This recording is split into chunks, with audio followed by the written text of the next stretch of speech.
You know, there's only like so much of not actually, that's a lie. I love alien dick. I love monster dick. I love all dicks. Oh my gosh. Please delete. I'm not deleting that. Why? Oh my god. Why would I? I'll just stop talking. I think that's our intro. That's gonna be our intro.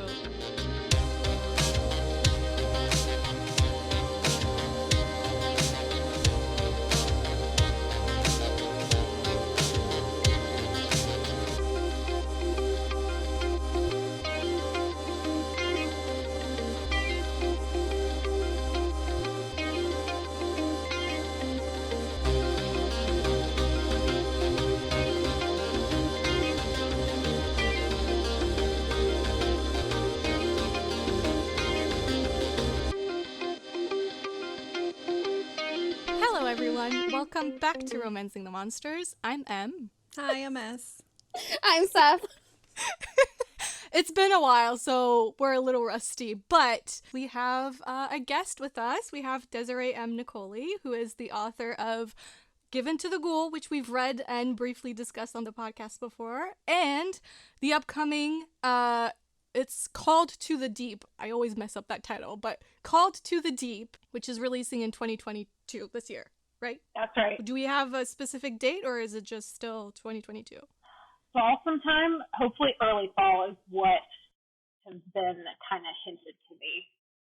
So we'll find out. All right. Well, welcome to the podcast. Welcome to Romancing the Monsters.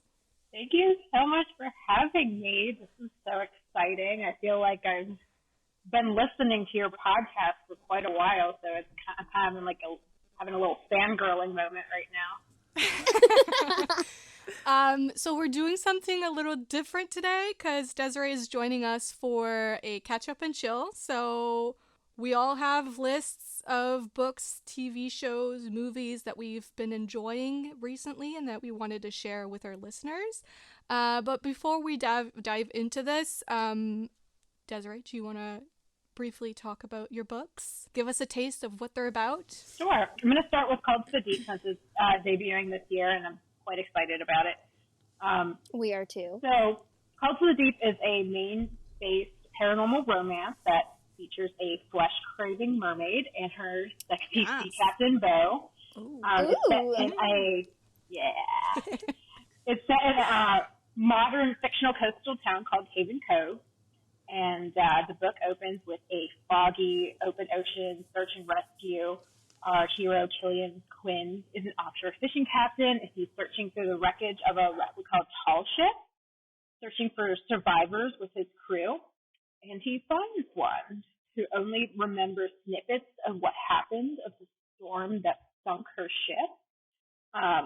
He brings her on board, and he treats her for hypothermia. And in his caring for her, of course, as you know, her comfort trope must work. They have a strong mutual attraction forming. When they return to shore, Lorelai not only struggles with survivor's guilt, she is plagued by strange dreams and this, like she just needs to go to the ocean. There's just something calling her there. But worst of all is this unsettling hunger for raw flesh, and it's eating her from the inside out. And if she doesn't so find she ways doesn't to start out that way. Interesting. I thought, okay, that's a nice twist. The inciting incident, which is the ship sinking in the storm, it like kicks off all these new unsettling like phenomena. But yeah, if she doesn't curb her hunger, her new fishing captain boyfriend might become a tasty snack in more ways than one. Ooh. That sounds exciting. And his name is Killian, right? Which is a very sexy name. I have love that name. It's one of my faves. Yeah. I fell in love with it when I was watching Once Upon a Time, Killian Jones, Captain Hook. Yeah. So hot. Yeah.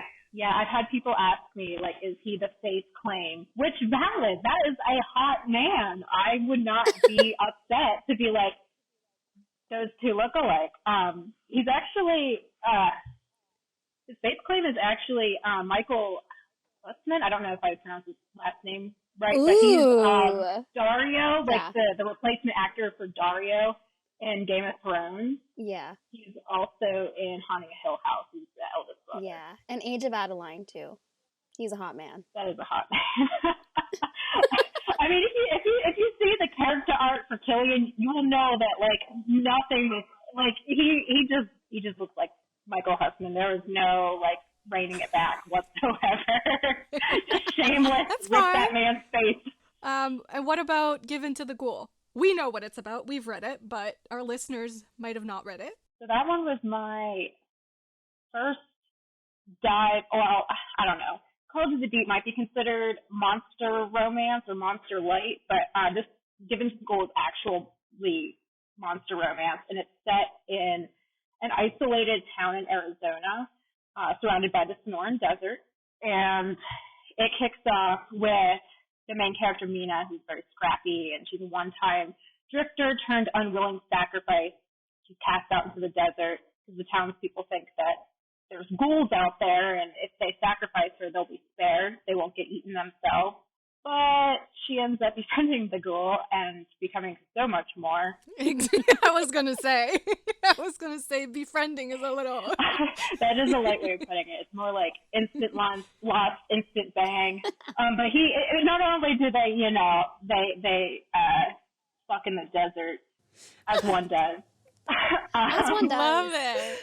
Might as well. It's my favorite trope of like, might as well. Yeah. It is, exactly. She's like, I just hiked through the desert all day. I was only given a single canteen of water. Pretty sure, like, all day she thought she was going to die. Right. And then this really handsome, shape-shifting ghoul comes along and is like, oh, are you cold? Have my jacket. Oh, are you hungry? I packed sandwiches.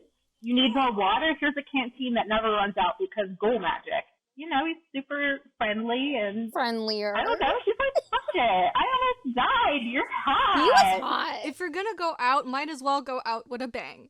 Okay? And if it Yes, so happens literally. to be a ghoul, then so be it. And you're in the middle of the desert where, like, there's no light pollution, so it's just a big, starry night sky, and you can see the Milky Way. That's, like, just the atmosphere is there for romance. Exactly. He takes it one step further. He helps her get revenge on the townspeople that Right. sacrificed her, And that was hot. which is how the story ends. He does eat her enemies. And also, I don't remember. He eats her out too, right? So he eats the enemies and eats her. We love that combination. Another favorite trope. Yeah. Right. So, who wants to begin? We're not gonna make you start, Desiree. It's just like a little intense. I mean, unless you want to. I mean, I could. I have no fear. I don't mind. Actually, one of the books I read, Marge, I don't know if you got to it. Yes, I did. Four Leaf by Lee Jacquot. I did, Okay. yeah. I can start with that one. Sure. So it'll be a little, we both can jump in. So the Four Leaf by Lee Jacquot is MF childhood friends to lovers contemporary romance, where they play adult hide and seek, tag, and wrestling. So primal kink. Oh. It's set in Boston on St. Patrick's Day, and the main character, Samantha, and her sister, Willow, they own this really ritzy hotel and bar, which they inherited from their parents. And so it opens up with them, working, and Sammy has this list of repairs she's got to do, including, like, fixing this leaky sink, because she's just trying to get everything ordered for guests that night, because they're, like, packed solid. Every room is booked. But she gets distracted by the replay of a rugby game on the TV above the bar, and her best friend, Adrian, is just shrieking across the field in all of his sweaty, muscled glory, because he's a rugby player, a professional rugby player. So I don't know if you've seen what those fine specimens look like, but they're quite, they're quite something. And fun tangent, in college I used to play rugby, so we don't get, this isn't a sports romance, so we don't get into like a whole lot of rugby happening on the page, but like if you're familiar with the sport, there is so much terminology that is just sexual innuendo. Also, we do get into it because there is some like tackling, some chasing, some, you know, it's in there just in a different true. context.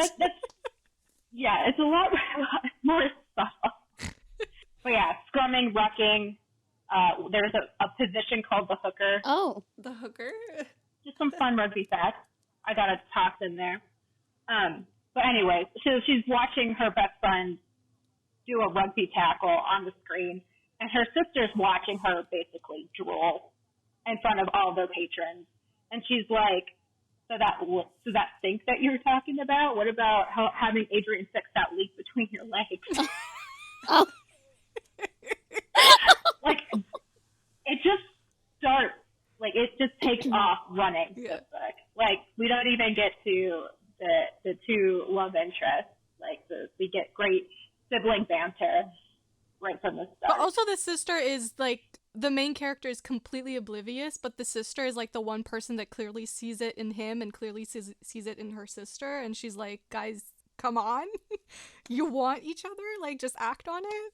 And the reason why they haven't acted on it sooner, because it's like the typical, like, oh, why mess up a really good friendship? But there's also, Adrian is into primal kink, and he figured that out when he was like 13 or 14. And it was actually when he was with Sammy that he's like, oh, because they were actually playing like hide and seek or something, and he like tackled her to the ground, and then he was like, oh, first boner maybe? I don't know. It was just like, he had a really, really intense reaction that he had never felt before, and he was kind of scared of it. And then when he began to understand primal kink and that this is okay and I can do this with partners, he was like, I don't know if Sammy would be into that, so I'm not going to risk that with her and have her look at me differently and not want to be my friend anymore because it's not worth it to lose her. Was this a full-length novel?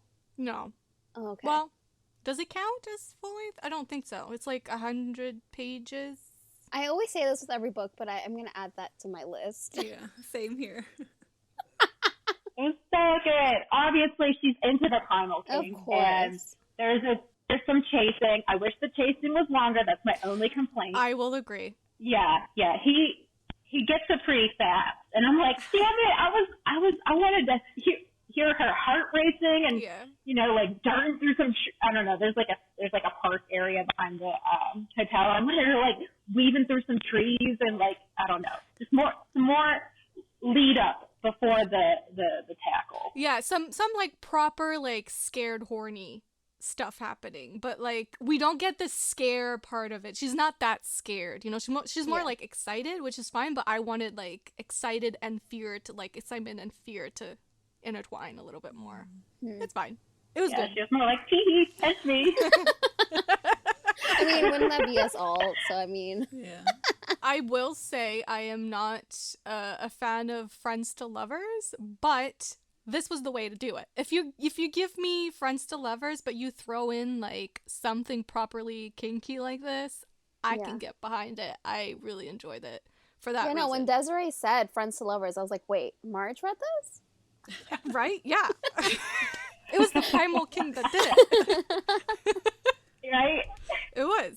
But I feel like there's not that many books out there that are like specifically focused on that trope. Like, it's a primal kink book, you know? Like, I can only think of one, and it's fairly recent. It's what's it called?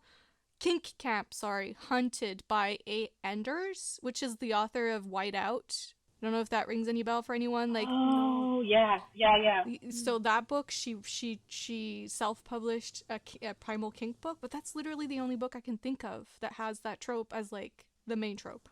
I feel like there's a lot more now.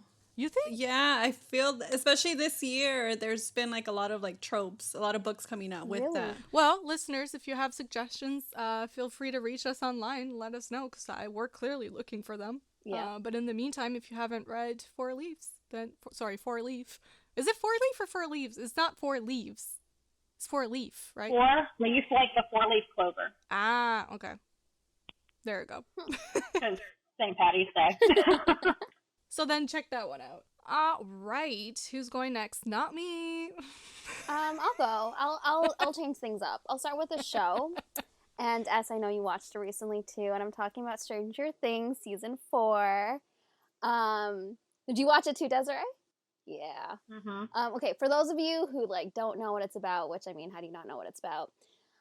It's about a group of kids who discover the Upside Down, which is basically like a parallel world to ours, and then they come across a girl named 11, who like clearly had a intense past, which I won't get into. But anyway, so the whole point of the show is like them trying to like close the gates and like, you know, just to all these monsters are coming in to like fight them and like eat them and want to like destroy the world. And take it over. And then season 4, finally we get a new season, and it's like 3 years later, I think.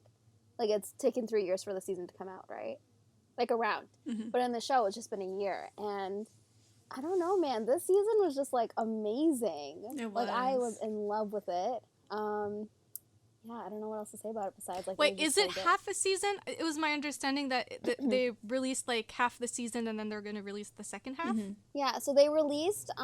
I believe it was 7 episodes, and Yeah. then they have episode 8 and 9 coming out July 1st. And like those episodes are like I think around 2 hours and a bit. Like they're long. There were a little over an hour, huh? Each episode. Yeah, this these season? like the ones before the Mhm. part 2 was like an hour and like a half. One with like But the you're finale. used to that, Seth, with your Turkish Oh, I know, shows. but it's Don't like for an pretend like English- that's long. No, but for like an English show to be that long, I was Yeah. like absolutely shocked. But I Yeah. No, yeah. loved every minute of it. I felt like every It's like a minute movie. was not boring. Like I loved it, Okay. and like the finale of like this part was like amazing. Like Vecna guys, Yeah. who thought he was hot? Raise your hand. I mean, I can't say I haven't seen it, but I'll just raise my hand in support. But yeah, no, all this to say, I just loved it, and like I said, Vecna's hot. He's done no wrong. I just love the idea of like found family and like how strong and like prevalent it is in the show, and I just like think the show is amazing, and everyone should just watch it. Even if you're not a fan of horror, I really feel like it's just amazing. Like I don't even have another word to say it. Agreed. It's really good. Is there any romance in that show, or is it just kids having fun? They're like kid romances, and there's Yeah. also Joyce, which is like the mom, and like Hopper. Hopper. They're so The cute. daddy. Ugh. I think He he's looks so hot. good this season, guys. Yeah. Hopper. Yeah. Him and the Russian guy. What was his name? It was like Enzo, but like he had a real name. I don't remember. He was cute too. But he was hot. Yeah. S, do you want to go next? I'll go next. So I'm gonna start off with the Vicious Lost Boys series by Nikki St. Croix. I believe I mentioned it in a podcast episode, maybe. I think the episode that you mentioned it in S is the reverse harem episode, which when this releases, we haven't put that out yet. But I guess you'll have that to look forward to. You talk about it a In little that bit one? more in that Okay. episode. Yeah, I Okay. think it was the reverse harem, yeah. But it's a sexy, dark retelling of Peter Pan and the Lost Boys. Oh yeah. Yeah, it's a reverse harem with like these hot, rootless, morally gray love interest. It follows Winnie, who is a darling, and in this retelling, every darling goes missing on their 18th birthday. Some of them are gone for like a day, a week, some of them a month. But when they return, they come back crazy. They come back mad and like talking about like what they saw, what they went through. Growing up, Winnie she always considered her mom crazy because of all the tales that she would say and like all the stories about Peter Pan. So she never believed her. So she spent her childhood being tortured by her mother, trying to find ways to prevent her being taken at the age of 18. But nothing she does helps. So once she turns 18, Peter Pan shows up and ends up taking her to Neverland in hopes to find, because I guess he lost his shadow. Oh okay. Yeah, so he takes her in hopes to have her help him find the shadow, and when she arrives, she sees the Lost Boys, which is Peter Pan, the twins, Bash and Cass, and then Vane, who has this like he has this dark demon shadow that he like took. So he's like one of the crazy ones. And then the Lost Boys have a rule that they're not allowed to fuck the darlings. Why is that a rule? Is it like a magical rule or like a rule they It's just a like rule that they've enforce? like established from the beginning. Like they have one purpose, and that's to find Peter Pan's shadow. So Okay. they don't want to like interfere anymore, right? They don't want to interfere anymore. Mhm. But when Winnie comes, she's different, and she takes matters into her own hands, and one thing leads to another, and she seduces them. More like one thing leads into another. or two things lead into another, or that. yeah. And yeah, it's really good. It's short, it's spicy, it's So did you read the second one? so yet? I read the second one, and it was really good. Really, really good. Is it done now? No, there's still one more. So far, there's going to be 3 books in the series. 2 of them are out. The third book, Their Vicious Darling, releases on September 1st. So it's we have Okay. to wait a little while. And it ends on a cliffhanger. Okay. Just FYI. I remember one of my questions when you mentioned the first one. Does Hook come in at all or no? He Like does. Captain Hook? Yeah. Hook, Croc, like the crocodile. Ooh, And okay. then Smee, Oh, Hook's- yeah. Who's that? so she's a woman. Smee is a woman in this book, and she's like Oh. Hook's right hand. Yeah, so it's really, really good. And then like it's cool the way she plays like the whole how he's afraid of Croc. He has a hook, and how like a ticking of a clock, the tick tick Yeah. tick, like it like irritates Yeah. Hook. So I love the Oh, way like okay. she plays that, how she adds it in and like does her own little twist with it. It's Do really they good. join the harem? I don't think so, but I Oh. don't know. As of right now, there's nothing between Hook, and I don't think he's met her yet. Are you done? I'm done. Yeah. All right. Wow. You ready? No, I'm not. I'm nervous now to hear what what you have to say. Well, you know, like when you really love something with like all your hearts. I don't know about you guys, but that's when I don't want to share things talking because about I your get anime? extremely nervous. Yeah. Oh my gosh! Okay, okay. I get so nervous because it's like I love it so much that I don't want to share it because what if people don't like it or think it sounds dumb or I don't know. That's how I was with Dramione when I first started.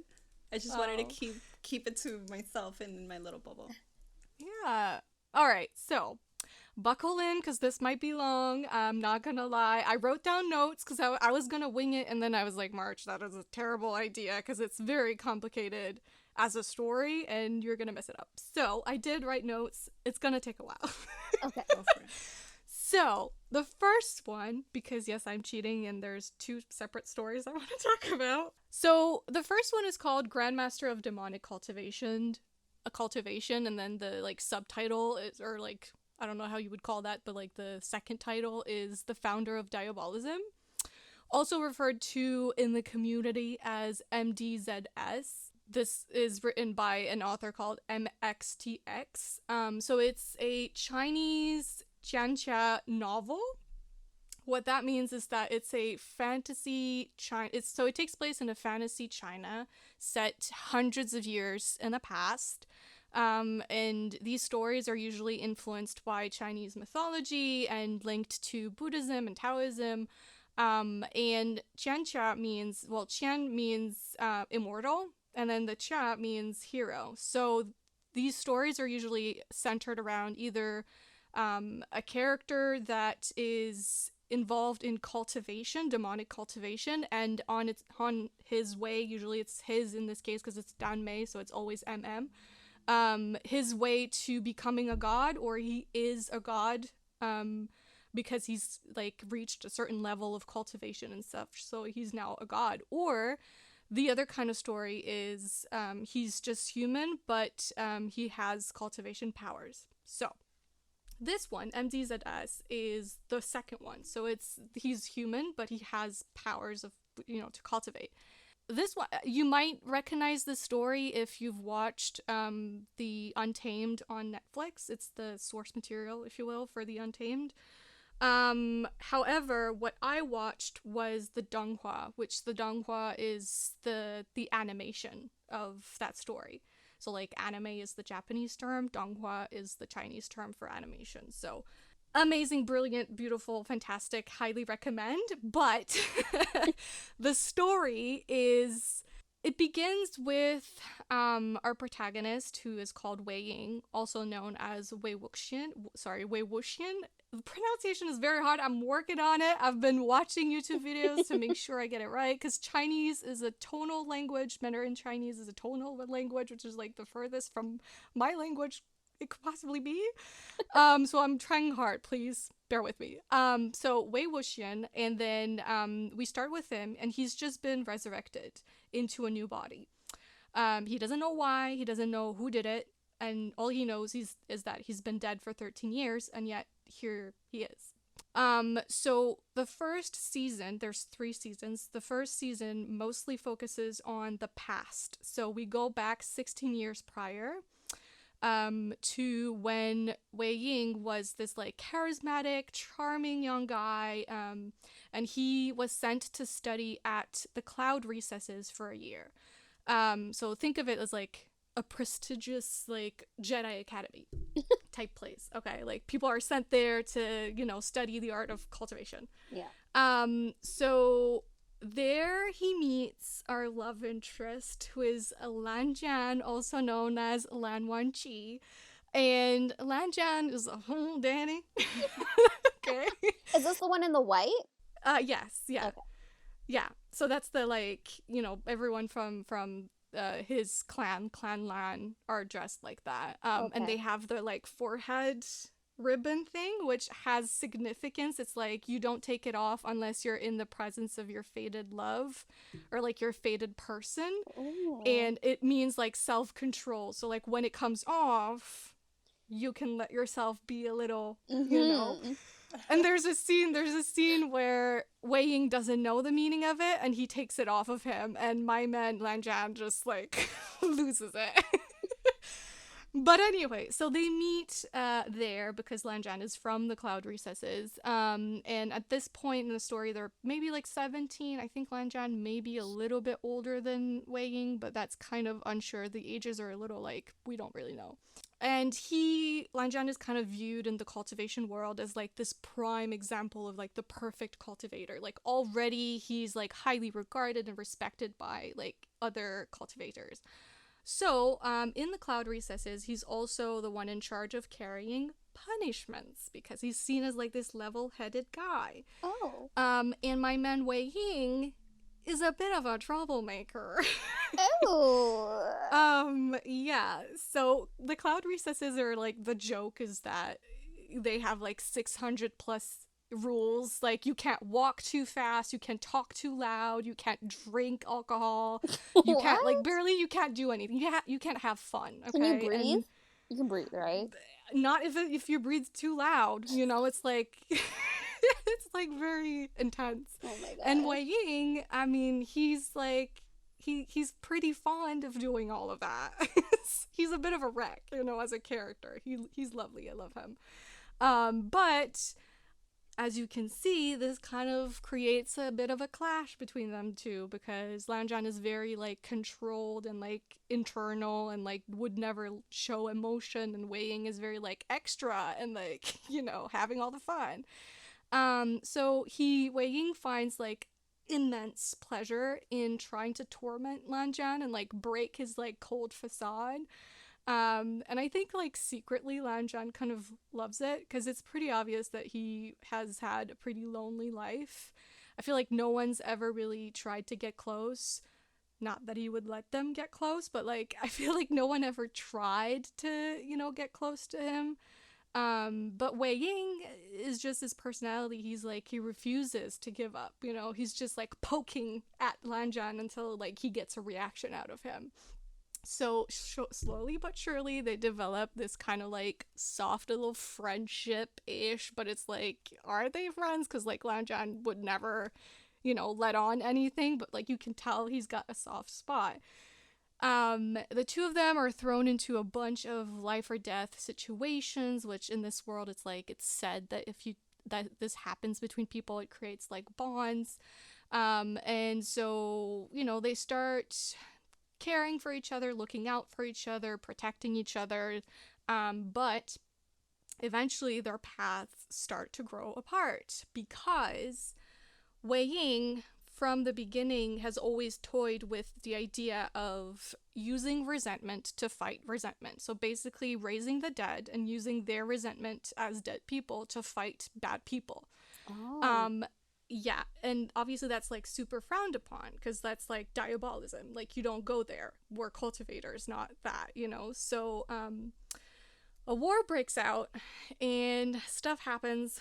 There's a clan that tries to take over the other clans and the peace is broken. And anyway, a lot of spoilers happen and I can't say why, but Wei Ying ends up having to tap into that dark side, and he becomes the founder of Diabolism. Think of it as like Anakin Skywalker, okay? Like Yeah. he needed Desiree, to tap I into know, the yeah. dark. Like, I'm so intrigued. He needed to tap into the dark to protect the ones that he loved because he thought that was the only way. That's Wow. like exactly that story.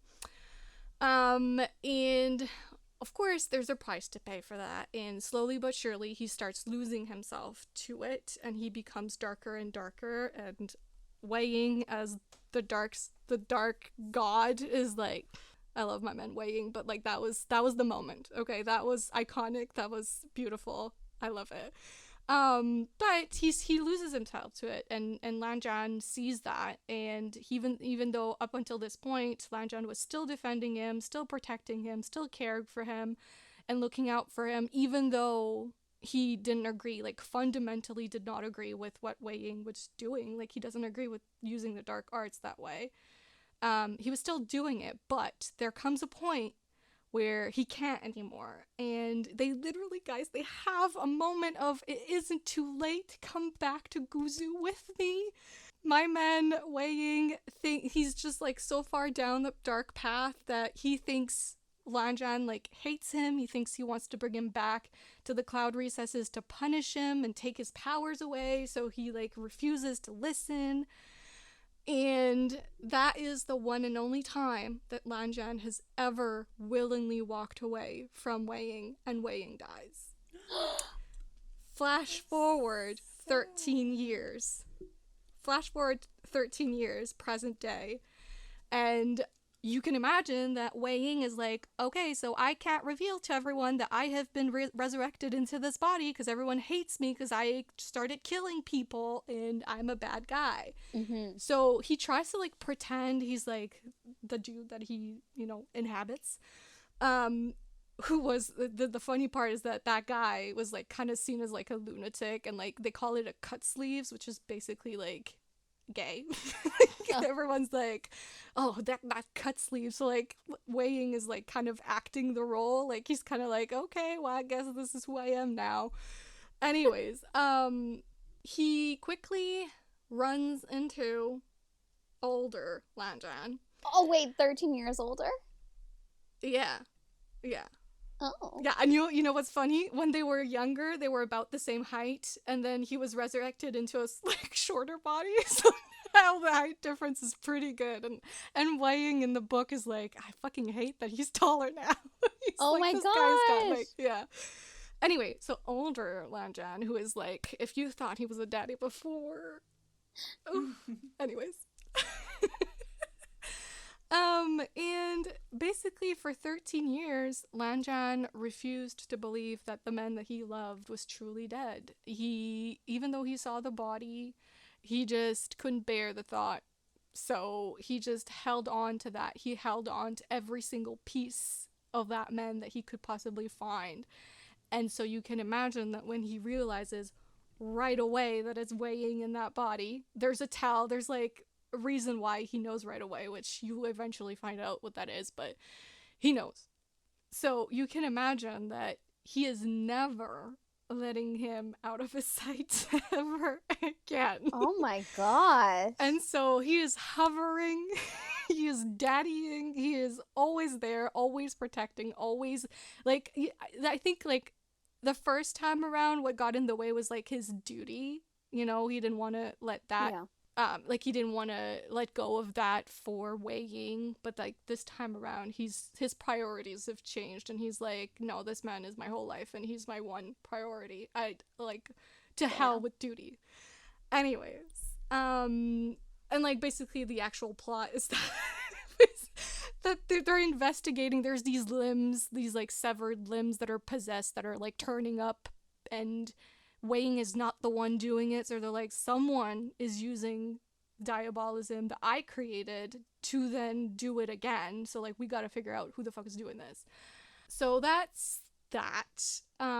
Basically it's super angsty, it's beautiful. I said it, but the animation is stunning. I think it's like pretty, I feel like everyone agrees in the fandom, and like even just people that watch Donghua and anime, they agree that it's like a really beautiful animation. Like it's one of the best ones. The story is super cohesive, and like there's this thing about Chinese censorship which doesn't allow for specifically men relationship in particular to be like super explicit, but I find that they did it beautifully in the show. Like you could tell that it was done by people that love this story and wanted to respect it and make it as obvious as they possibly can. Like they don't kiss, but there's no like denying that there's love between these men. It's not like, oh, they're just really besties, you know?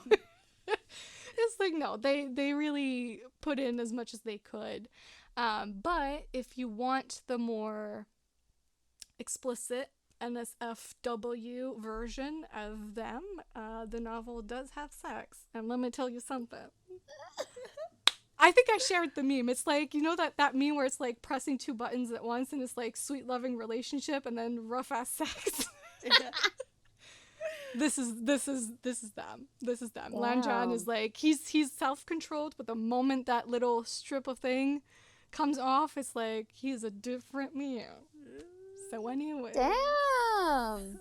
Yeah, so I'm reading the books. They're releasing in English slowly but surely, so I'm impatient and I cannot wait for more. I could read it online. It's a web novel, so the translations are online, but I just don't want to ruin it for me. So I'm waiting, and I'm waiting for good translations. So, So did you read Well, you read the novel first and then you watched the animation, or you watched the animation? No, and no, I did the animation first and then the novel, and I feel like that's the best way to do it because it's like you get a clear picture of the story because it's much more linear in the show than it is in the book. Oh, okay. So then going back to the book, it's kind of like a treat. So it's like you get everything that's great about this couple, and then you get the little extra of like, but here it's explicitly romantic. How did you discover this? Like, what made you decide to watch something? For reals. I don't know, just the fate.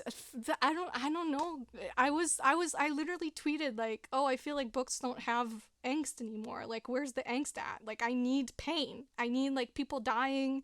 I need like, you know, well, I mean, not obviously not staying dead, but like, you know, like the real threat of like someone could die, you know? Yeah. And then suddenly, like a few days later, I was on Amazon and this was in my recommended, and I checked out the book and I was like, oh, that's interesting. And then I discovered that there's a Donghua because I'm not interested in a live action. From my understanding, the live action is even more censored than the Donghua. Yeah, that's what I heard too. And also just like this kind of story with like magic and stuff, I feel like it just lends itself much better to animation than live action, but that's just my opinion. I mean, I heard that it wasn't Netflix, but like I heard the show that is on Netflix was really good too. But like, yeah, like you said, it was very censored. I don't know. I'm not that interested. Also, Lanjan's voice, ladies and gents. I love a deep voice, but I have a question, and if it's too far away, you don't have to answer it. But does he resurrect himself? How does he come back? No. So there's someone who wanted him back for a very specific reason. He doesn't know why he's been resurrected. So that's part of the mystery of like, what's going on here? Why am I back? Anyways, I'll keep the other one for after. I'll let someone talk in the meantime, but just know there's more angst coming, even worse angst, so. Damn, okay. Desiree. All right. My next book is Beneath the Loch by S.D. Simper. So this one is a sapphic monster romance featuring a people-eating kelpie. Kelpie. Wow. She lives in a loch and a river, like it kind of like connects. That's her lair. Yeah. But it starts out with the main character, Mary. She is human, and this actually starts when they're children. So she's wandering down to the river to play, and she falls in and she can't swim. And the Kelpie girl comes and saves her. At first she thinks like, oh no, I'm gonna get eaten, but no, it's cool. Just want you to breathe. You're fine. We're good. And they're like just talking as little kids talk, like, I don't know, just making childish chit chat. I don't know. I can't really remember it that well. But the Kelpie, her name is Althea, and I think she wants Mary to come back into the water to play with her, but Mary's like, you just rescued me from drowning. I can't breathe underwater. And so Ophelia's like, well, I can maybe help you with that. I've got these wish-granting powers, so you have to give something to me, something that's valuable. And so that valuable thing is a first kiss. Oh. And so... Oh! I mean, they're 9, so it's like a peck. Oh. It's like just like a little, don't worry, the wish-granting gets better later on in the story when they're older. But, yeah, it's just like a little innocent, 2 kids just, lips touched, we're done. But now Mary can breathe underwater. They become, like, best of friends. Like, every day Mary's going down to the river to play with Althea, and this goes on for quite a while, but her, like, parents and, like, the villagers kind of are noticing that Mary's disappearing for periods at a time, like, what's she up to? And they kind of catch her hanging out with the Kelpie down by the river. And, of course, they're like, she-devil, and get away from the Kelpie. She's going to eat you. Yeah. And it's like, obviously not. They're best friends. The Kelpie would have eaten her ages ago if she wanted to. So they tear her away and try to kill the Kelpie. The local priest goes after her. The last that Mary sees of her is her being shot at and like diving beneath the water. And then later, when the priest comes back, like his hand is gone. The Kelpie ate it, so good for her. But he said that he shot her dead. So like Mary goes down to the river, calls for her, and she doesn't come back. So she believes that he was telling the truth. Yeah.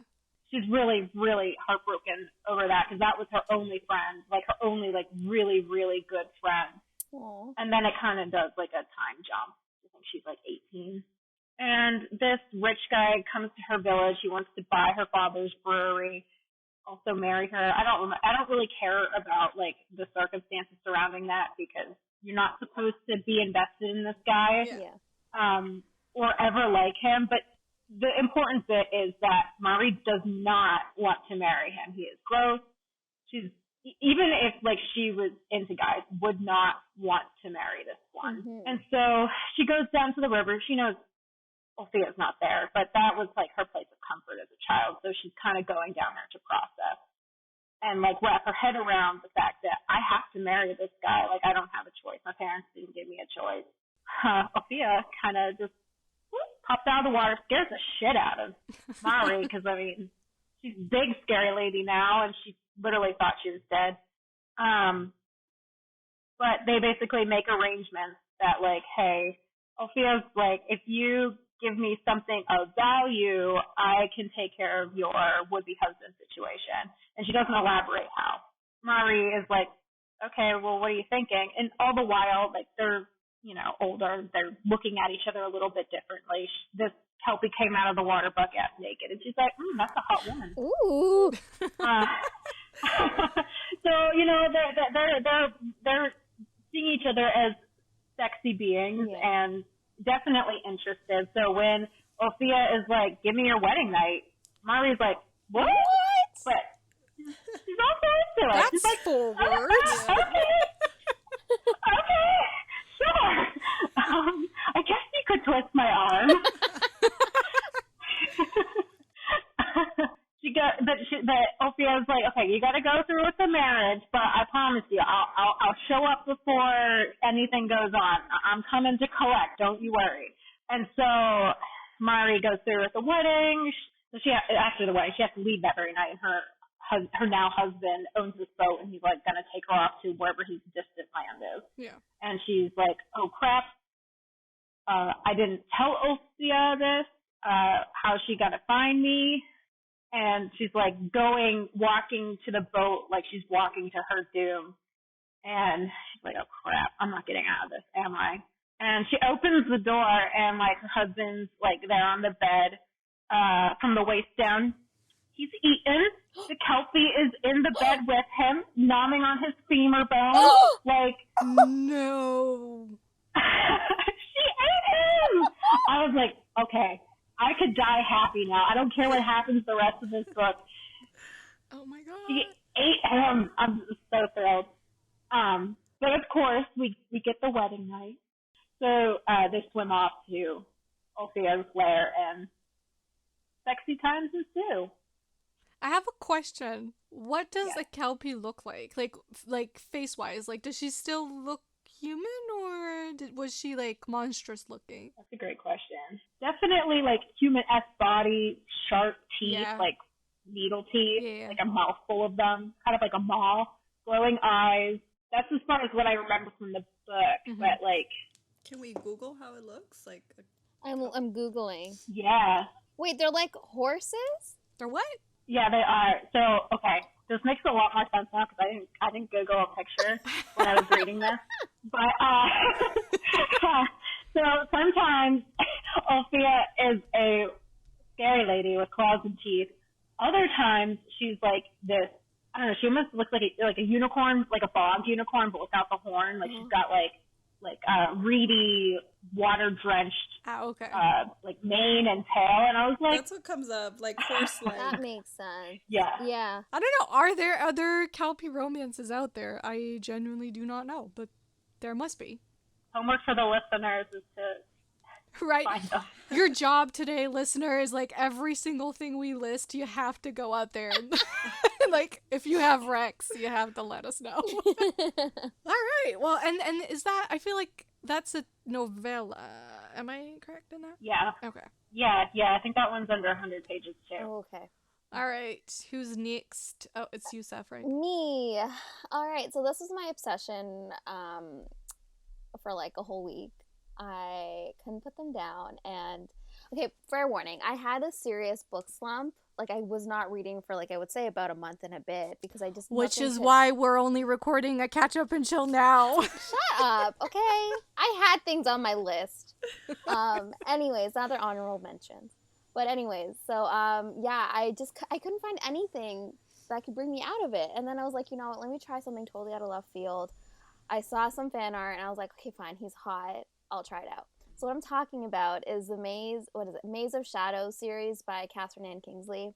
And if you know her, you know she does her good, like, villain romance. She does villain romance every single time. She writes nothing but villain romance. I loved it. Anyways, okay. So basically the story starts off with Abigail, who's our main lead. She's letting in an elderly man into her home, and then we discover, like, we already know at this point that he is the unseelie prince in disguise. And she is known as a witch as well, like a human witch, and she's like dabbling in magic, but she's not really, like, she doesn't have a good hold on it. And he's in search of a wife because of his grand scheme, and decides to go to the human world to find one. So he meets her, and he's instantly intrigued by her, and he's intrigued by, like, her struggles and, like, what she's going through, and, like, how, like, much he can make her struggle. And then she makes the mistake of wishing for a home. And our main man, the unseelie prince named Valroy, fulfills her wish by basically abducting her and taking her to his maze of shadows that he's known for, and it's part of the unseelie court. And he puts her into the maze, telling her that is her home, and it's her fault she didn't specify what she meant as a home. And so like there's monsters there. She's like gonna get eaten alive, and like it's intense. But he is What like an living. asshole.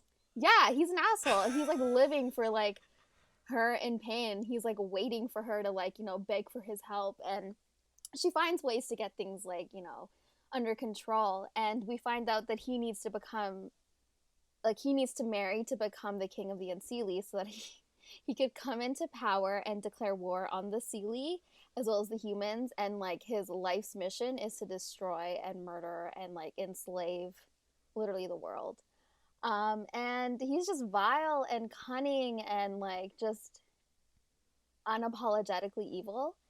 And it was a pleasure to read about. Like, he had zero morals. He didn't value like any life whatsoever. There were some triggers, like I won't lie, I didn't know going in like some of the things that happened, and I was like not okay with it, so I had to erase what happened in my head. But like, I mean, I can mention it really briefly if you want to know. Or do you not want to know? Trigger warning for the yeah, sure. Yeah. For the Okay. listeners in case. So he is like I said, he's vile, has no morals, literally doesn't have a moral compass whatsoever. Yeah. He's so not human, so. Sorry? He's not human, so he yeah, doesn't. Exactly. Yeah, he doesn't live by our rules. And she comes across Abigail, a scene happening in the maze, and she sees a little boy there that's literally screaming and crying, to like be set free. And Valroy is there with him and his goblins, and they basically hold her down and make her watch this little boy who wished that his baby sister would die, because apparently she wouldn't stop screaming and crying, so he wished that she would die. And obviously Valroy fulfilled that wish for the little boy, but the little boy not realizing that it was like gonna actually come true. Valroy tortured him, ripped off his skin, boiled it, put it back on him, and that's how you create goblins.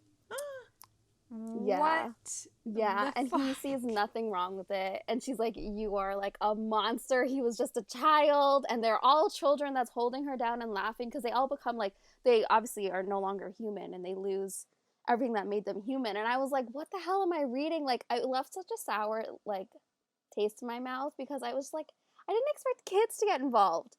So I moved past that scene, and then I just kept going. But other than that, it was great. How does he redeem himself in her eyes? Oh, yeah. Yeah, good question. I mean, he's a villain through and through, guys. Like, yeah. I don't know, like, how else to describe him. Like, he makes no apologies. He learns love, obviously, for the first time with her. And, like, his definition, or I guess his perception of love is a bit skewed because of who he is and, like, how he was made. So, I mean, you can't go in expecting him to, like, see the wrongdoings as much as like she tells him like what you're doing is wrong. But yeah, I mean, it's a fun 4-book series despite that scene. The world is so rich and like so well developed and like explored, and I love the mythology as well. It was just a fun ride, and I highly recommend it. And Abigail really comes into her own, and I loved seeing her progression as a character as well, because events happen where she becomes something that she, didn't start off in the beginning. And we kind of see like this power play between the two, and you get both POVs of both of them. And then you also get some side character POVs, and you also get to witness this beautiful romance between her friend, who's a Kelpie, and then another Kelpie. like cousin, a Kelpie, yeah. Her friend, his like cousin / like I guess friend, who is like the sea monster, and like they're so cute. They're and like they're just so cute and so well done that I wanted a book on them, but we didn't get one. But yeah, I think it's a slow burn as far as the sexual content, isn't it? Because there's no sex until book 3, and I love the dedication at the start of book 3, which is like they fight. Yes, they have sex in this one. That is true, and let me tell you, there's sexual tension intense.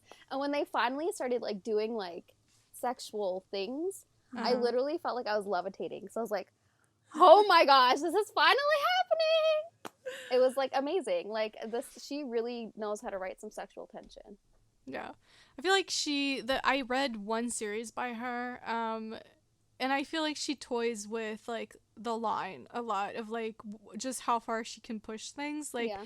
the one that I read, what was kind of like iffy about it was that basically the hero kind of molded the heroine. Like he literally created her to his taste to make her his bride, like his lover. Like he, yeah. So there was no other option for her. Like she was literally created for him. Like he made her body the way that he wanted it. So it's a Ooh. little like it toys with certain lines, you know. Yeah.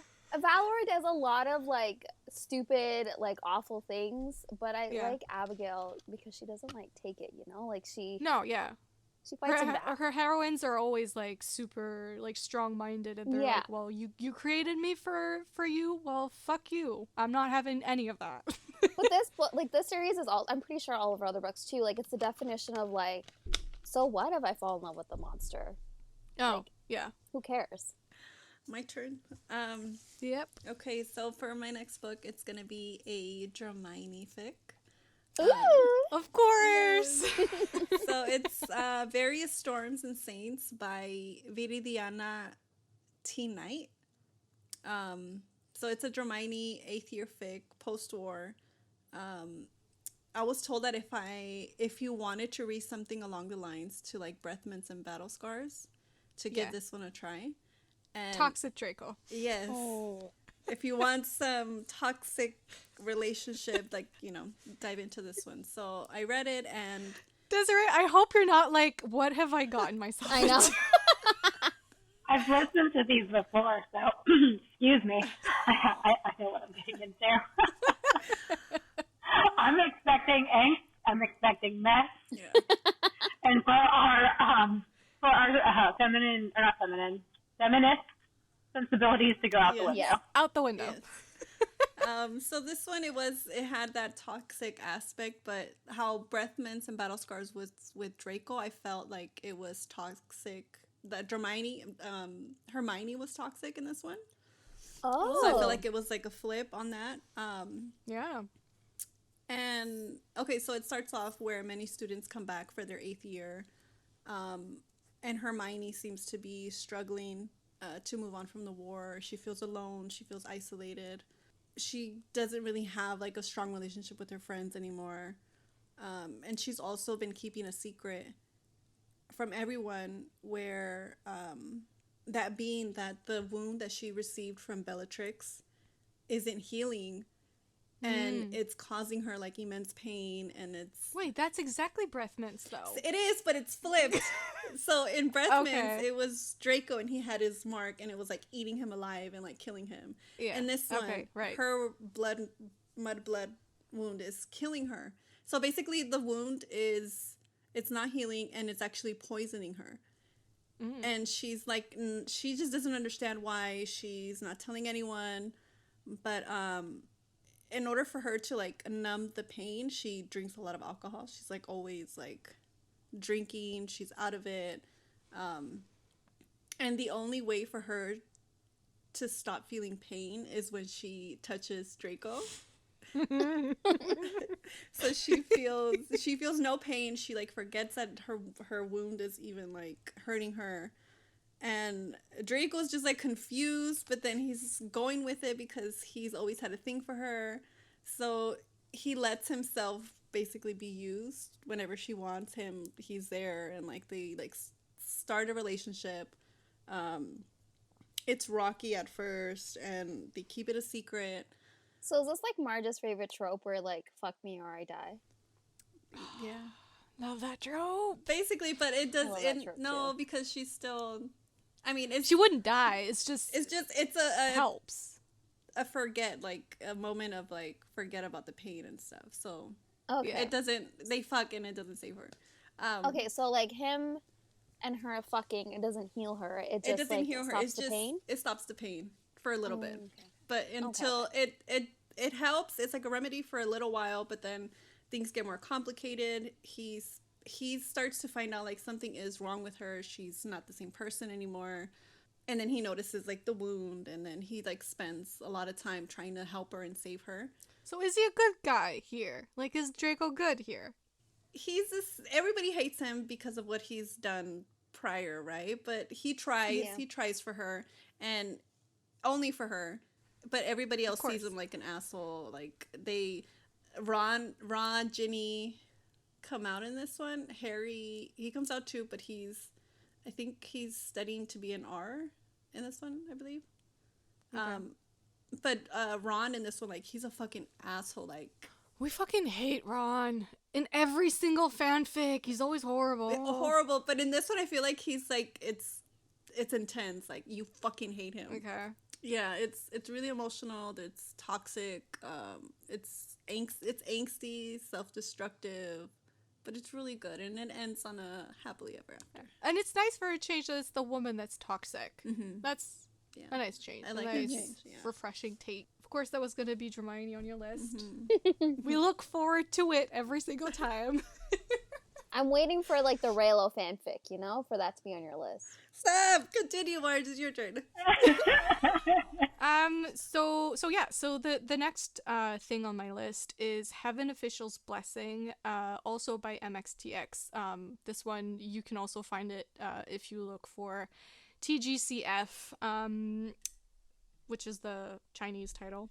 So this story, I don't know as much about this story as I do Grandmaster, because Grandmaster I've obviously like seen the whole story play out. This one, there's only one season so far on Netflix. I don't think I said, but Grandmaster, you can watch it on YouTube with English subtitles. There's a chat, like the production company has a YouTube channel, and you just pay for the membership. It's like $3, and then you have access to all their content. But they do make the first episode free, so you can just watch the first episode, decide if you like it or not, and then, yeah. So this one is on Netflix. This story, it's actually, so I don't know if you remember, but the xianxia, trope, one of them is like human with powers, and then the other one is like, has cultivation powers and is becoming a god or is a god. This one is that. So, our main character, Xian is a god. He's ascended for the 3rd time, which is like super rare. But he's a crown prince, and before he was banished from heaven the first time, he was kind of known for like being the most powerful, or one of the most powerful martial gods in existence. But after banishment, he was given a cursed shackles, which dampened his power. And the second time he ascended in like a fit of rage, and he was like breaking shit left, right, and center, and like trying to kill people. And then they banished him again. He literally stayed there for like 3 hours, and then they banished him again. And now he's back, so he's ascended for the 3rd time, and now he's kind of seen as an embarrassment. Like, he's seen as a failure. He's not as powerful as he used to be because of the shackles. So yeah, so you can imagine that the heavens are not particularly happy with him being back yet again. But because he's destroyed so many things, and just like the power surge that comes from his ascension, him ascending, is like, it breaks shit in the heavenly empire, or whatever you would call it, the heaven realm. So basically everyone's pretty mad with him, and he's got a debt to pay, because he's been breaking shit. So they send him on a mission to pay back, because he's like a god with no followers. Like, nobody believes in him, nobody is praying to him, nothing. He has no shrine, no nothing. So he's like ridiculous in everyone's eyes. So they send him on this mission in the mortal realm, where brides have been going missing. There's this, like, I think they call it the ghost groom or something, that like captures brides, and then we don't know what happens to them afterwards. So he's sent to investigate, and my man cross-dresses. He's like, all right, I'm gonna dress as a bride, which I'm like, how did that make it through Chinese censorship somehow? Like, a cross-dressing man, but whatever. We're happy for it. So he dresses as a bride, and then he goes in like the carriage thing, and then there's like the whole like walk, because they have to walk for a really long time, and blah blah blah. It's a whole like ritual happening. And before he gets to where he's going, he's stopped by Hua Chong, who is just one of the most amazing men you will ever encounter in your life. But he's known as Crimson Rain Sought Flower. Also, he is a ghost king, so one of the ghost kings. So he's not technically alive. But he's the guy, I don't know if you'll remember, he's the guy that dresses in red. I sent like images of him. He has like the eye patch, he's missing an eye, and like he has the long black hair, and like, yeah, he's particularly hot, like kind of like a hot pirate, but like make a ghost. I don't know. Anyway, he's also like kind of a gambler, like I don't know, he's kind of like mobster-esque. It's a whole thing. Anyways, so he stops him, and I feel like that's all I can really say as far as the plot for that one. Like, Hua Chong has different skins, ghosts in this world. It's not like a ghost. I mean, he can if he wants to, like, be like a ghost, but it's basically like more like zombie-esque. Like, it's just like they can use different skins and like make themselves appear differently. And so he does encounter Shilian again later on in a different manner, and then from there a story happens. But this one, like, you know, Lanjan waited 13 years for the man that he loves, his dead lover, to come back to him. This man, Hua Chong, waited 800 years.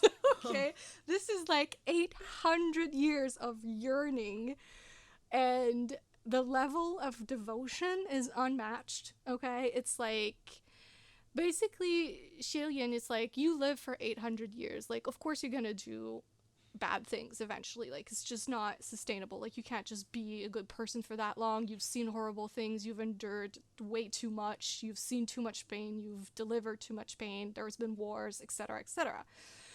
But at the core of him, he's just like a beautiful human being, or I guess a beautiful godly being, who just like wants what's best for the world. Like, he wants to help the people. And Hua Chong comes from a background of being extremely poor, and like when he was a young boy, he literally tried to commit suicide because he was like, I can't do this anymore, and he was saved by Shilian. So he's made his entire life about making sure that man like survives and like goes on to do what he set out to do. And like just he like built shrines, and anyway, he's not above like doing horrible ass shit, killing people, torturing people, if it means that Shilian won't have to do it, you know. So it's just beautiful. And the like Shilian is like not, he's kind of what you would call like a very unreliable narrator, because he's lived so long that he hides a lot of stuff from the reader, and I think he hides a lot of stuff from himself, like just coping mechanism of just like forgetting shit that he's done or that have been done to him to like go on. So anyway, it's again, beautiful story, very angsty. I know some of the spoilers that are gonna happen, and it's like the kind of spoilers that make you go, I don't know that I want to put myself through this. So Damn. Yeah, very angsty. More angsty than Grandmaster, but yeah. So, you said only one season's out right now. Do they have plans to do other seasons, or? Yeah, season 2 is coming. Yeah. Okay. Yeah. But I'm reading the second book right now, so that's exciting for me because it's like all new stuff, because I watched the Donghua again first and then read the first book, which was not new material, but this second book is, and I'm like really freaking enjoying it. So Are the novels also more explicit?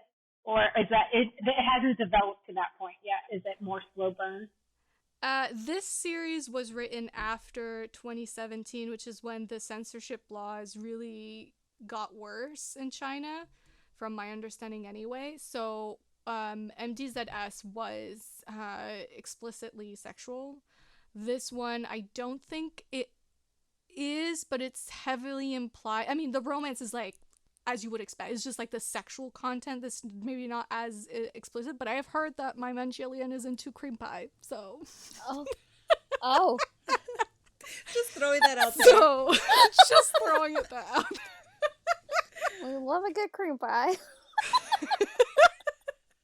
What's next on your list, Desiree? I think I'm going to do Wicked is the Reaper by Nisha J. Tuli. This one is a fantasy romance with some darker elements. It's got like Laura Galacta vibes. So like the enemies to lovers dynamic in Wicked is the Reaper is very similar to what you might get in the Four Horsemen book. Oh. It gets pretty vicious. So like just a heads up for listeners, like there's a kidnapping and there's a cage. Oh, Nice. We love a cage. One of the books that I read has a cage involved, so that's good. Oh, cool. I love how you said that, S. There's a tie-in here. Cages. All right, so the main character, Rowan, is a princess in a kingdom. Sorry, MF. It's an MF romance. The female main character, her name is Rowan. She's the firstborn daughter in a royal family, but her kingdom has been colonized by the Fae, and so they've got like some leadership. I don't know how much like control that they have. They might be more like figureheads. But she and her people kind of like are beholden to the laws and the rules of the Fae. And in their whatever, it's like you gotta marry for duty, not for love. And so there's this like whole little hunting ceremony contest thing that helps decide who her husband's going to be. So basically the suitors of the kingdom have to go and try and hunt down the biggest stag. Whoever hunts the biggest stag and brings it back gets to marry her. And her childhood friend, I don't remember what his name is, but he's also, nobody cares about We him. never Don't worry remember We about that don't on care here. about It's the fine. childhood friend. He's basically a shoo-in. He's like been training his whole life. Like he's like the best hunter in the kingdom. He's gonna win her hand, whatever. Yeah. And she's sampled the goods. She knows how he is in bed. She's like, okay, we'll make it work. But she's like, nah. She's not into the whole like I have to do this. She's definitely bristling under the fact that she's gone married for duty. Yeah. Yeah. Her and her family, they're outside the castle. They're watching this hunt take place. They're going into the forest, and one by one, they're bringing out stags, one bigger after the other. And her best friend, or her childhood best friend, is the last one out, and obviously he brings the biggest one, and her family's cheering, and she's like, yay, I guess, cool. And then the Reaper of the Forest comes out with the biggest stag of all. Surprise, surprise. He's got like a dark robes and this like skull face mask and broody and hot man. Yeah. Hot man coming out of the woods, and he like dumps it and he's like, I won. And everyone's like flying to like trying to get the scribes and the people who like know the law, and they're like, find a loophole, she can't marry the Reaper. And well, obviously there's no loophole, so he's like, all right, you're coming with me. And he doesn't like try to play nice. He just kind of like grabs her arm and he's dragging her off into the forest right in front of her parents, her whole family. He is not nice the entire walk to his castle lair. Like he's just dragging her. Her like feet are blistered up, and like he doesn't slow down. He's not like, are you okay? He don't care. He's just dragging her off. S, I know you're squealing internally.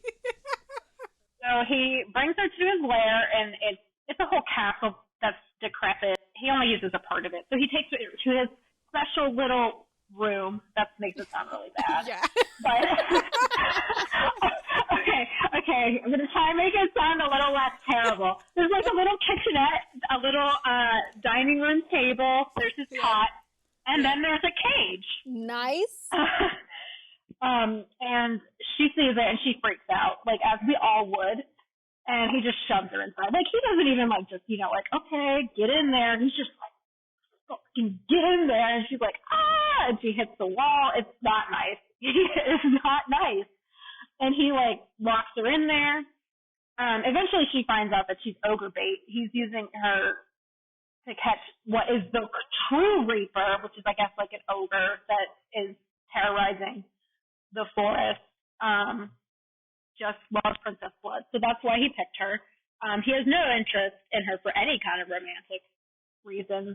So the first time he takes her out to be bait, he's like, it's snowing out, it's so cold. Like, he doesn't even give her like a coat or a blanket. He just chains her in the snow. And it's like, are you gonna keep her alive? Are you gonna try and prevent hypothermia? Are you gonna try and prevent frostbite? Because she could die before the ogre comes, but no. He's just like... Does the ogre care, though? Does it care if its food is a little cold? I don't think so. No, that's fair. Maybe not. Maybe not. Is this guy, is he, like, human or is he fae? What is he? Because you said he's not the real Reaper. Right. We don't know yet, but we will find out at the end. Oh. It's not super, like... It's not going to blow your mind. Yeah, he's fae. But anyway. I'm bad. I can't. I couldn't hold it in. That's fine. But she's lying in the snow. She's got, like, this flimsy silk dress on, silk slippers, like, definitely not prepared for cold weather. Yeah. And she's, like, losing feeling in all her limbs, and she's kind of about ready to pass out from exposure. And, like, she kind of gets, like, the sense that there's, like, something, like, with hot breath, like, breathing down her neck, and, like, oh, I think I might get eaten by the ogre now, but she's in such a rough shape that she's just not even, it's like, this would be a mercy at this point.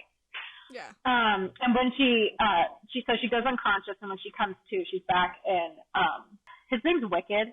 His actual name is Wicked. Oh. Wicked is the Reaper. He's not the Reaper. Oh, I get it.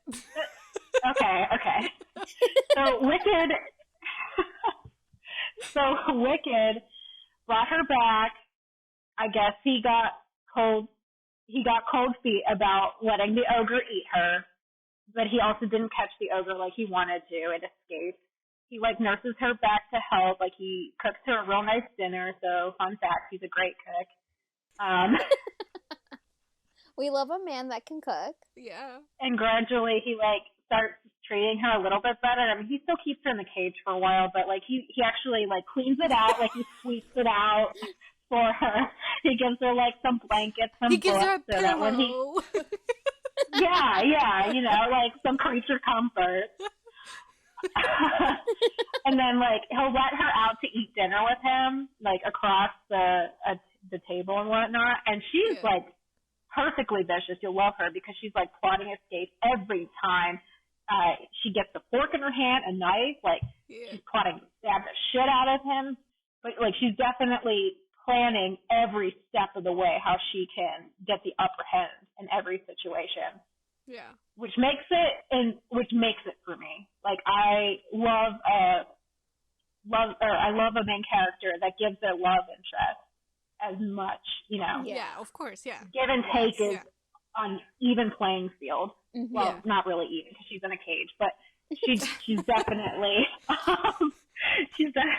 trying. And stabbing him, killing him is not off the table for her.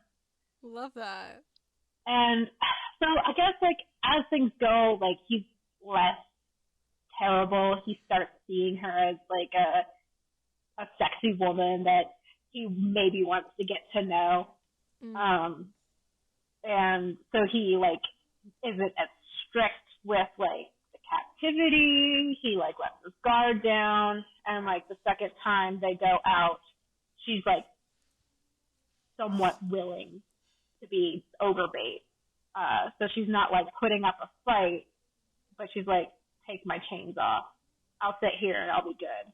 And so he takes her chains off, and he's like setting up the cage for the ogre and, like, setting the bait.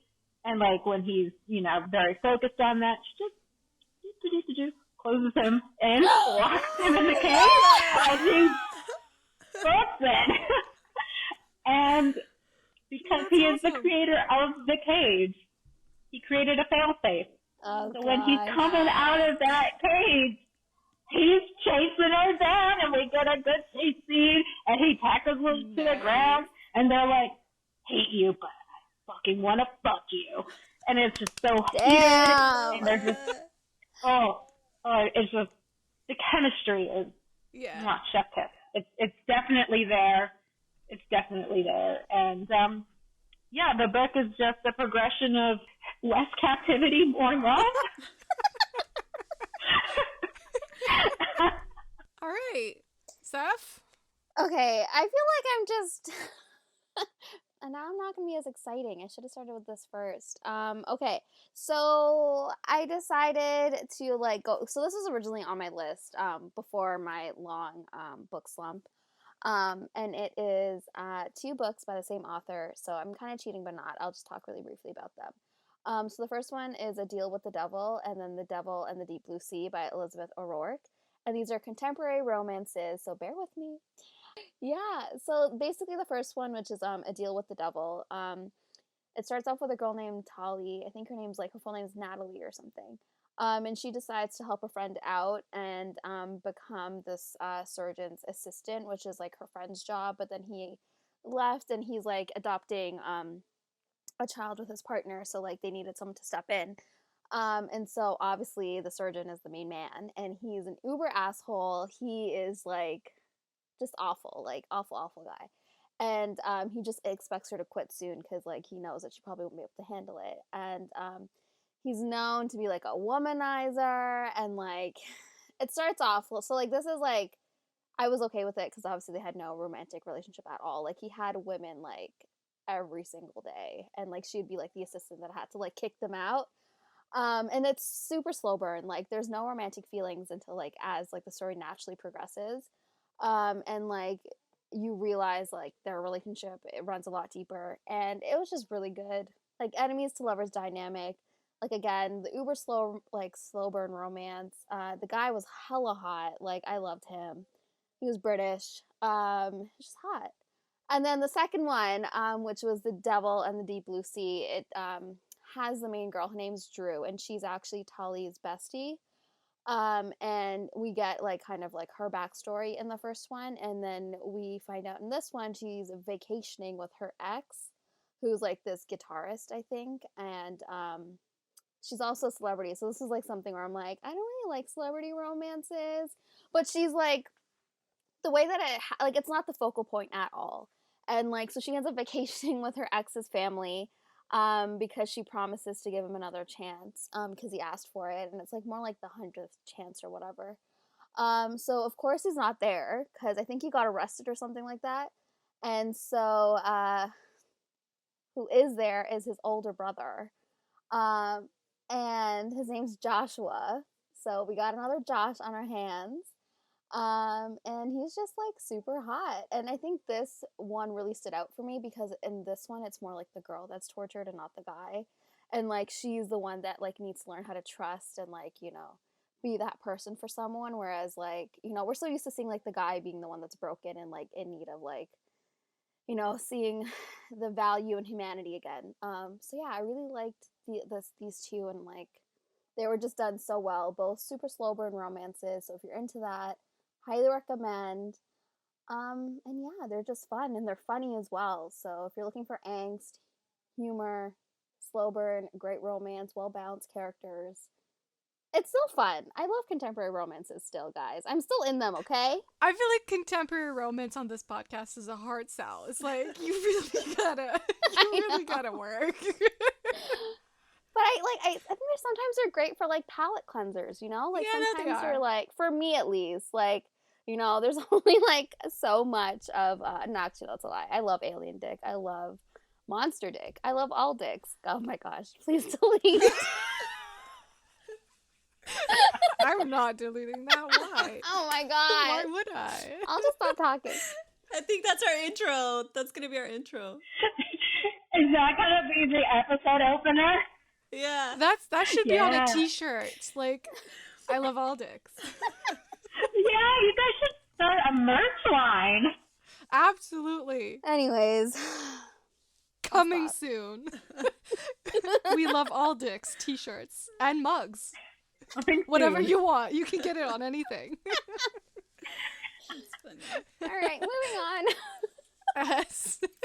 Okay, so for my next book, it's gonna be another Dramione fic. Ooh. Yay. And this one takes place during 6th year.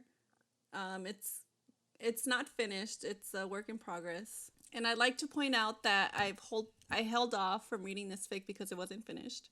And then I tweeted about it.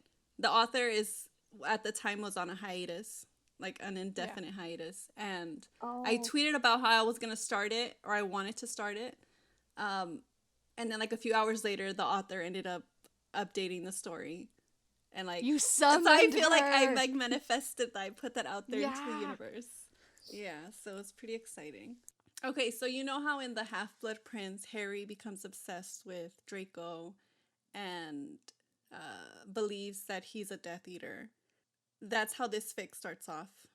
Harry obsessed with Draco, and Hermione's just kind of like, I think you know how it goes in like the movie. I haven't read the books, but in the movie, like I don't think he's a Death Eater. I think you're just over like obsessing with him. But she starts to pay attention to Draco because she starts to notice that he's acting different. And it has to do more than the suspicions that Harry has.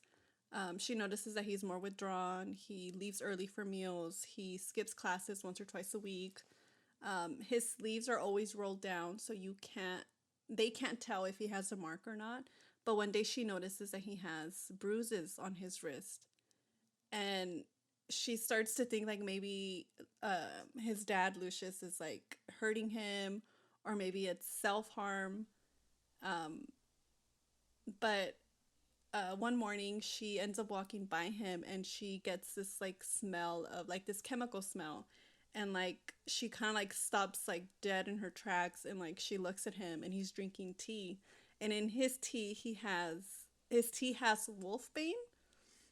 And comes to turn out that Malfoy is a werewolf. He got Werewolf Draco. Yeah, he got bitten and he's Nice. a werewolf. And then the bruises are when he needs to chain himself during the full moon. In a cage? No, not in a cage. Well, no, not this one. No, not in a cage.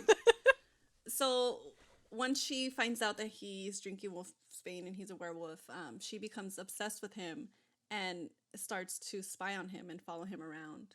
And then one thing leads to another. She ends up becoming his paramour, I think it's. So it's kind of like his, there's this little thing, let me read it.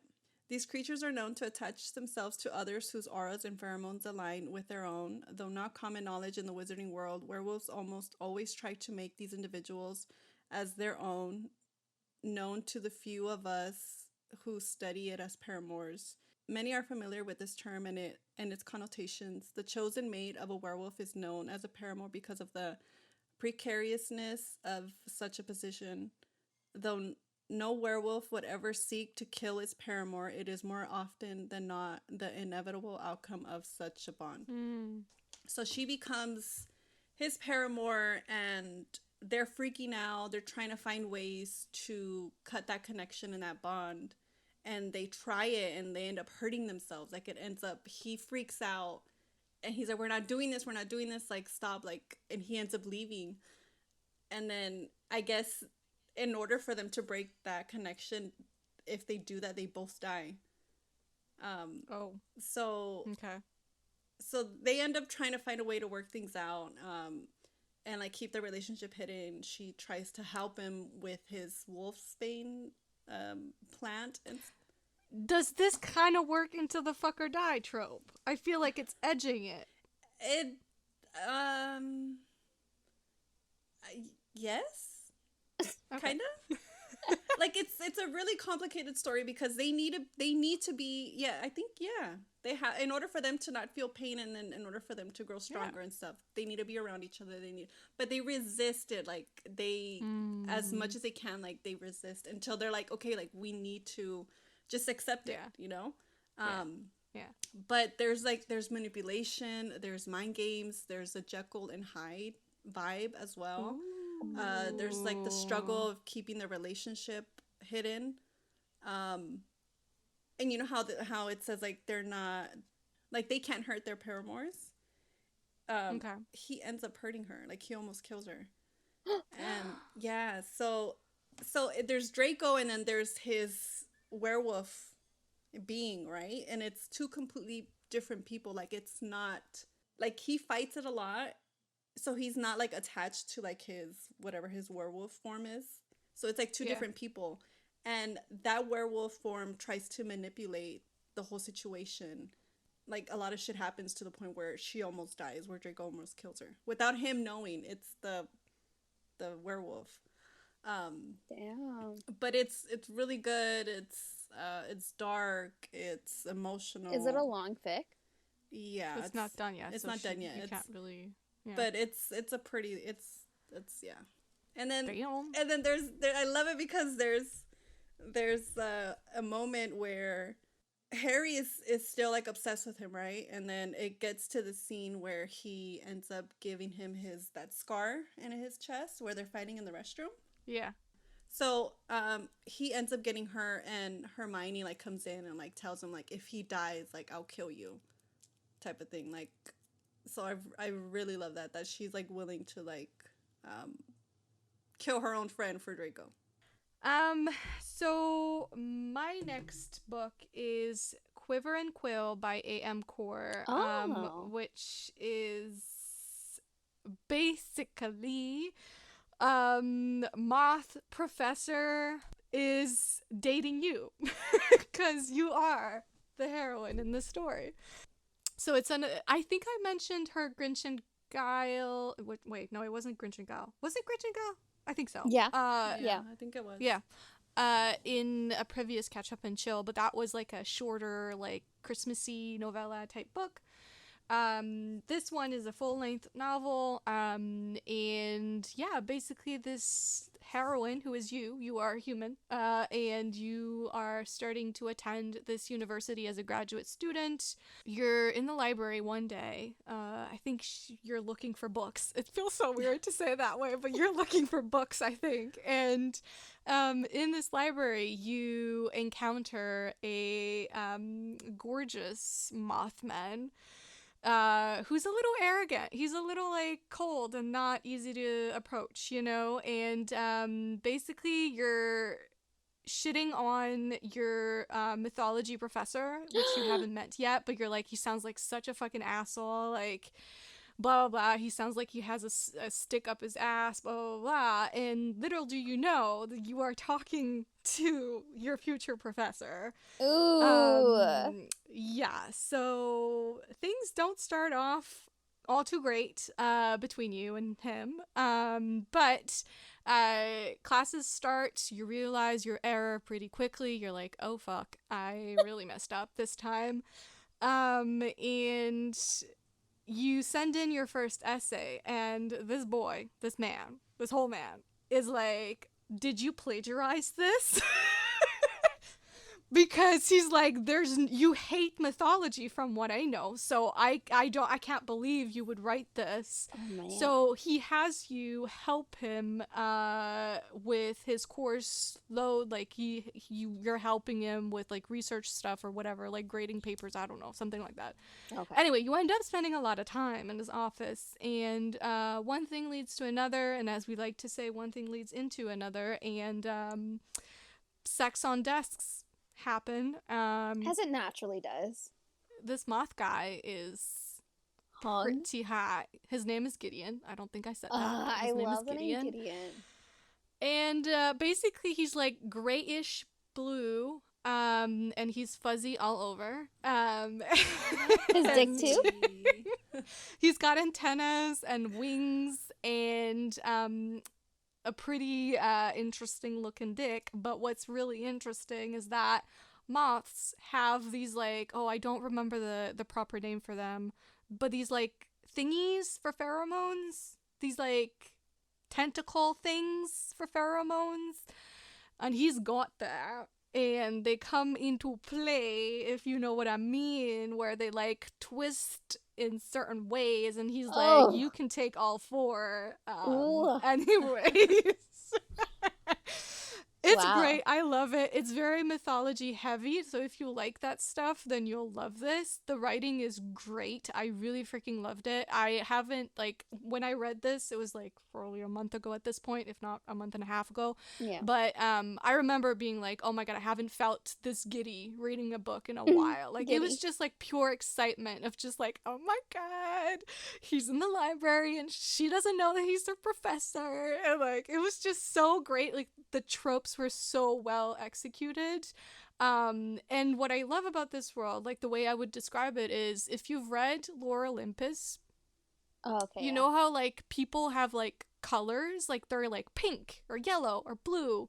Like, this was kind of like what I was visualizing while reading this, because, you know, there's like fays or fairies, or that's not what they're called, but they're like pink, like fully pink, or he's fully like grayish blue, or there's like fully green people, and it's like just picturing that was so much fun, of like imagining colored people and like random ass like colors like that. So anyways, it was really fun and I enjoyed it thoroughly, and I cannot wait for book 2. Yes. Oh wait, book 2 is it gonna follow the same couple, or? No, it's about a different couple. This time around, from my understanding anyway, you are romancing some kind of demonish CEO. Nice. His name is Eden, and he sounds... Oh, he's a... Wait, is the male the succubus or the Incubi. He's that, and he looks like he has a pretty funky tail. And I know for a fact that there's tail play in that book, so... My question. Yeah. So the moth has wings, right? Mothman has wings. If they are touched or stroked, does he feel any sexual pleasure, or was that not explored? Do you know what? I don't remember. I don't remember the wings that much, but they really weren't the star of the show. It was the pheromone thingies that were really a big yes. Okay. A massive yes. From me. Do they do anything other than like they're dexterous and they get to touch all the fun places? Yeah. Like, yeah. Do those pheromones create extra sensations? Do anything special? I don't know that his actually produce like pheromones. I think it's just how it's explained. But maybe they do. I don't remember. I just remember them being more like tentacle like. Oh, okay. But he's half moth, half fae. So he has a more like human like appearance, where he still has the antennas and the wings and the everything, but like those thingies, those tentacle thingies are his, like when he goes fully moth. Nice. That's when they appear. Oh. That kind of reminds me a little bit of Rain in that moment when he's just like his tentacles emerge out of his like. I need to read that. Yeah. The art is amazing for that series. Yeah, I have a folder in my phone of just like images from that webcomic, because I'm like, that's It's gorgeous. beautiful. Let's just like look at that man. Yeah. You know, I've never read a book in second person before, but like this has been on my TBR, and it just makes me want to like, all right, maybe I should go read this right after we record. I haven't either, so like I'm curious to see how it reads. I love him. He's like, he's another one of those like, I'm super serious all the time and would never like let you see that I'm interested type of guy. But there's one scene where you're like studying, it's like 3 a.m, you're studying for some exam, and he calls you because he's a moth, so like his sleep pattern is like totally different from yours, and you're like, it's 3 a.m, why are you calling me? And he's like, it's 3 a.m, why are you not sleeping? And then you tell him that you're studying, so he drops by with hot chocolate and some kind of pastry. And no, but the kicker is, this whole ass man brings his own coaster to your apartment because he knows you don't have coasters and he can't bear to put things on stuff without a coaster, so he brings his whole ass coaster. I was like, somehow that's the sexiest thing I've ever read. I don't know why. An epic detail, because like he knows you. He knows you. Yeah. He noticed you don't have coasters, and he just can't bear for you to not have a coaster. So he's like, I'm bringing my own. I love a stoic character though, because the payoff of when like that stoicism is finally like broken, it's just Yeah. so good. Agreed. Or like the heroine still hasn't quite figured it out, but like as the reader, you're like, he clearly fucking loves you. Like he's doing all these things for you, but you still can't see it. Oh, that's just amazing every single time. Anyway, so what's last on your list? Dulce Monstrum by Elle Porter. It's a collection of 8 stories actually. They're all either monster romance or a queer romance. A lot of them are great for fans of erotic horror. Ooh. And you get, like, across these 8 stories, you get a variety of male and trans masc relationships and, like, their delicious monster encounters. So it's like a bunch of meet cutes, basically. I mean, not every single one is that, but, like, the first couple are, like, monster meet cutes that are also scary and sexy. I'm not going to go through each one, but, like, I'll talk a little bit about a couple of them. So, like, the first one is, like, a demon possession. A demon possession happens during banging in front of a carnival funhouse mirror. What? What? Okay. So the main character of that works at a carnival, and one is, like, first day working at the carnival, gets paired up with another person who's been there longer, being shown the ropes. After hours, they're kind of just hanging out, just talking, they're hitting it off. One thing leads to another. They wind up in the carnival funhouse. And while they're banging in front of one of the, like, funhouse mirrors, like, a demon comes out and possesses the character. But it's a fun time. It's a fun time. Little freaked out. But it was an explosive moment. Much pleasure was had.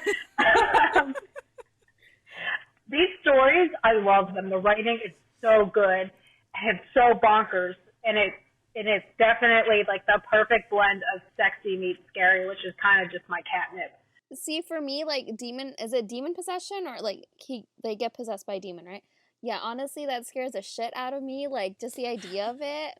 I was scarred as a kid with Constantine, like, you know, the movie. Like, I, like, vividly remember that scene where, like, someone was possessed, and, like, they put a mirror over the bed, and, like, the demon went in. Anyways, all this to say that I was so scarred for life, I cannot watch any, like, demon possession stories. So, like, I don't know if I'd want to read this, but I'm kind of, like, intrigued enough to maybe try. Maybe you need to overcome that fear of yours.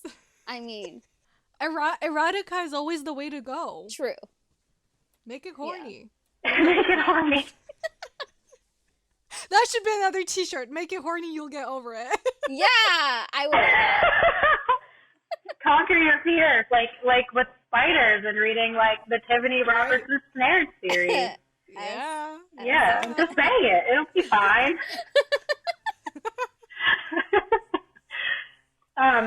Well, I should say that, like, so the demon possession wasn't a complete surprise. So, like, when the main character and, like, their love interest make the decision to hang out that evening, they, like, get in the car and they go to Sonic together, and the love interest is like, okay, this is gonna be really weird, but, like, I got this thing, and explains the demon possession, and, like, this little dark, like, I don't know, it's like a snake but without eyes, kind of like slippery. No, just a mouth with some teeth, and so like a worm. A worm with teeth. Yeah, I guess that's a better description than a snake. Snake sounds sexier, maybe. I shouldn't be hating on worms, I guess. Hey, I'm sure there's a worm erotica out there, so never mind. There is. I can confirm there is.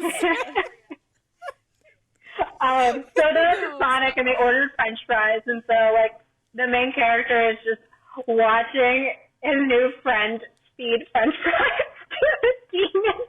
So it's kind of really weird, but it kind of takes the scary factor out of it, because it's like, okay, you just Yeah. kind of disarms the whole Yeah. situation by making it really strangely cute. Like, it's like just nomming on away on a little french fry. So you just gotta read it. It's bonkers. But fun and really well written. If your monster romance is not a little bonkers, you're not doing it Truth. right. Agreed. Right. And I just love it when authors lean into the weird, you know? Like, that's how we get really cool stuff. The second short story in this little anthology, this little collection, has a shower monster, so it's literally made of steam. So, like, the main character is just trying to decompress at the end of a long day, super stressed out. Just, I need to relax, and the steam monster daddy just appears, manifests into being, and is like, I will take care of you. The Steam Monster Daddy. Wow. And That's new. comes in, doesn't fuck about, gets in, get out, doesn't fuck about, and then just kind of like disappears down the drain. Wham, bam, thank you. Thank you, ma'am. All in all, like, this author is so good. Elle Porter, they deliver chills and like heartwarming feelings simultaneously, like really, really well. There's another book that they wrote, Hyacinth. It's another trans-mask couple. This one's a reimagining of the Hyacinthus and Apollo story. I'm not too familiar with that mythology, but it's got a seaside setting. It's between a lighthouse keeper and a mysterious new-to-town shopkeeper, and lots of like supernatural horror elements. So my cup of tea for sure. Saf, do you have anything else on your list? Yeah, okay, so the last one before honorable mentions, I'm pulling an S here. So I needed to have palette cleansers between the Maze of Shadow series as well as like right after the book I just read. Jessica Kane. Yes. I knew it. So Jessica Kane was like my palette cleanser between the books. If you don't know, she's an erotica author, sorry. And I don't know, man, I just really needed something different. So I ended up reading The Mobster's Masseuse, Step Stalker. That title, though. Shut up. Step Stalker, and then my new favorite, Caught by the Convicts. I love that I just downloaded that. It's so good. So hot. Like, I was dying. It was so good. But yeah, no, like I said, palette cleanser. So like, The Mobster's Masseuse, like, I wish it had more like actual massages in there. Besides one unfinished massage. That was my only gripe with this book. Because, I mean, it was a missed opportunity. Massages can be hella hot if done, you know. Tantric massages. Yeah. They could be hot. So I kind of wish that one had more, so that docked a few stars there. Step Stalker, surprisingly really good. Like, highly recommend. Why surprisingly? Do you not because like I didn't know I was gonna be into like stepbrother. Okay. You know. Yeah. Not for into everyone. daddy kinks. Yeah. And spontaneous coming as you just like look at the man. Great. It was great. It's so extra. I love it. I love it. But like, no, the standout really was for me Caught by the Convicts because of like how like out of left field it was. And like, I think it was like, I've never really read from Jessica Kane at all. So I think this was like really like my first foray into like with Jessica Kane, and like I really liked it, and like it was great. And sorry, it was like MML, so like sorry, that made no sense. Yeah, I was like, what? I don't know why L came out. For some reason I was thinking about lady. She's a lady. Anyways, so yeah, so basically this one is like, as I said, it was a highlight one.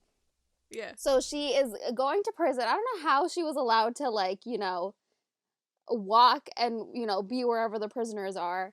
She was. A guard's trying to lead her to her father's cell as she wants to see him one last time to be like, I'm not afraid of you.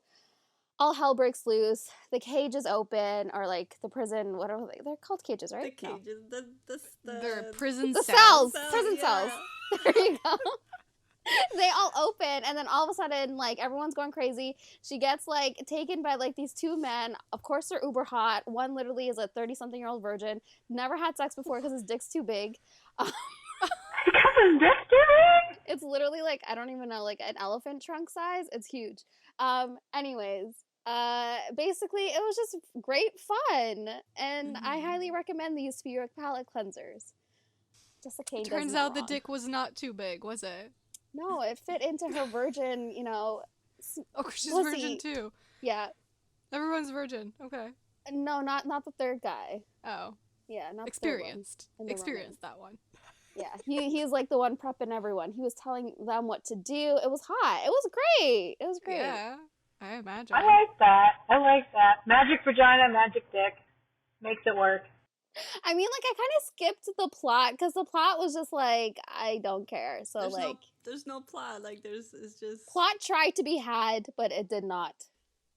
I like erotica when you literally open the first page and there's like 3 paragraphs of like, here's how we're setting this up, and then it's like, bang, did you order a pizza? And it like, I need to get to the action, please. Don't give me plot. I'm not asking for plot. I'm not asking for romance. But you know what was funny? For some reason, I felt like Stepstalker did a good job. Like, I was like, I hate this title, but I was legit like involved, and I was like, damn, I'm feeling this plot. I'm feeling like things that are going on, and like, it read well. Caught by the convicts, no plot. Don't pay attention to it. And okay, so for my next a Raylo fic. For my next one, please. I implore you. I'm sorry, Marge. I'm sorry. It's gonna be a different series.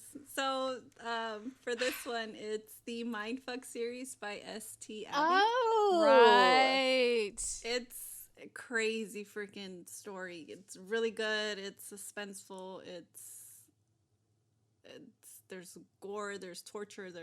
It's just okay. So basically, we have our heroine who is Lana, and she's a serial killer. And she is on this path of revenge for the assault that happened to her and her family 10 years prior. Damn. So she is going down her list, killing and torturing each and every person that has hurt her and tortured her and her family. Love that. You go, girl.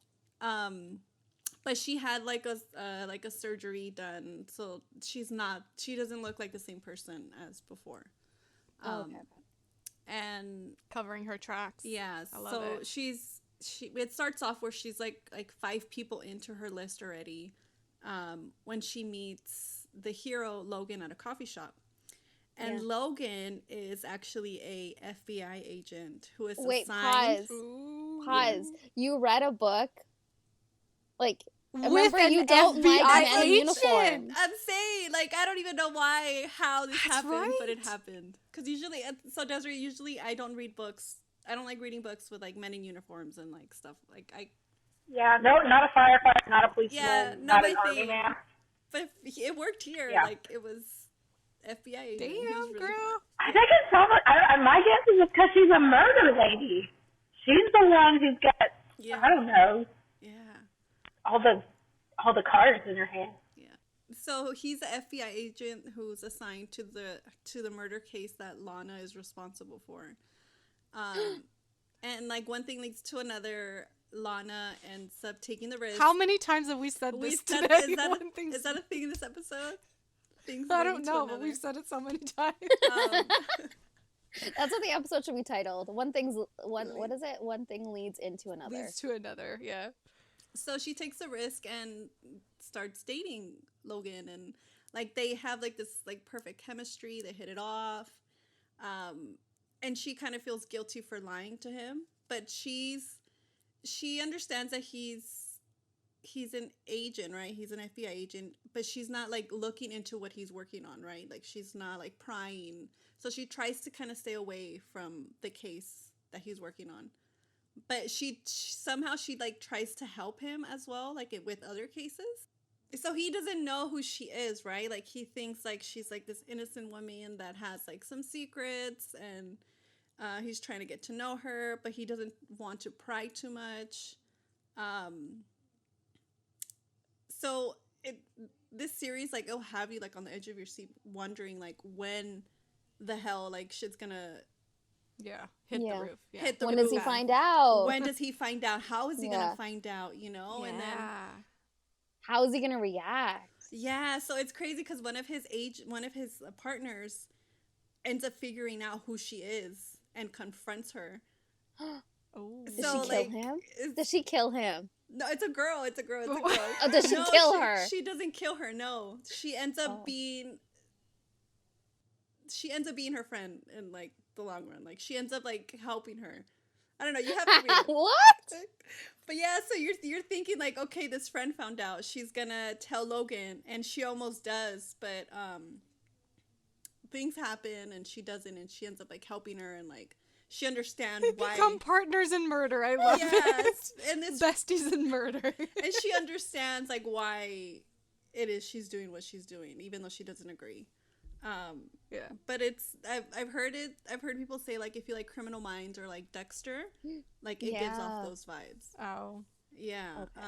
Okay. I like them both. So you can read each book. It's 5 books, 5 novellas, and you can read each one individually, or you can read it like as like the box set, like the full on. Yeah. Okay. So I did it individually because I felt like it gets like very overwhelming at times. I will say that books 3 to 5 gets really graphic, and it's really hard to read. Oh, okay. So beware. Like you might need some Jessica Kane palette cleansers in between. Yeah, and it's just I like in the middle of like book 3 and 4, like I had to like pause a little bit because it was too much. So trigger warnings for graphic depictions of sexual assault and murder. Okay. But it's really good. I'm not gonna lie, I love a murder lady. Yeah, I really do. So do we. Yeah. More of that, please. Yeah. I love seeing like when women are just like in that position where it's like usually like a male character that you see.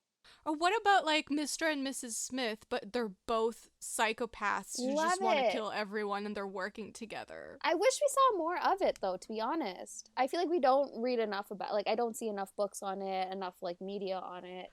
All right. So, speaking of murderous beings, my last rec on my official list. It's Aberrant Monsters and Insidious Monsters by Debbie Cassidy. So this is, I think there's going to be 4 books in this series. The 3rd one just released. I haven't read it yet, but I read the first 2, and basically, you have August, who recently has been, so she's a rift walker, which means that there's these like rifts that have opened in the human world that like you can walk through them if you're a rift walker into like another dimension, basically. Oh. And the Rift Walkers are mostly working for this, like, establishment thing, institution thing. It's like government people, they're evil, okay? Like, it's that kind of thing where it's like, you're stuck working for them, but, like, you don't want to.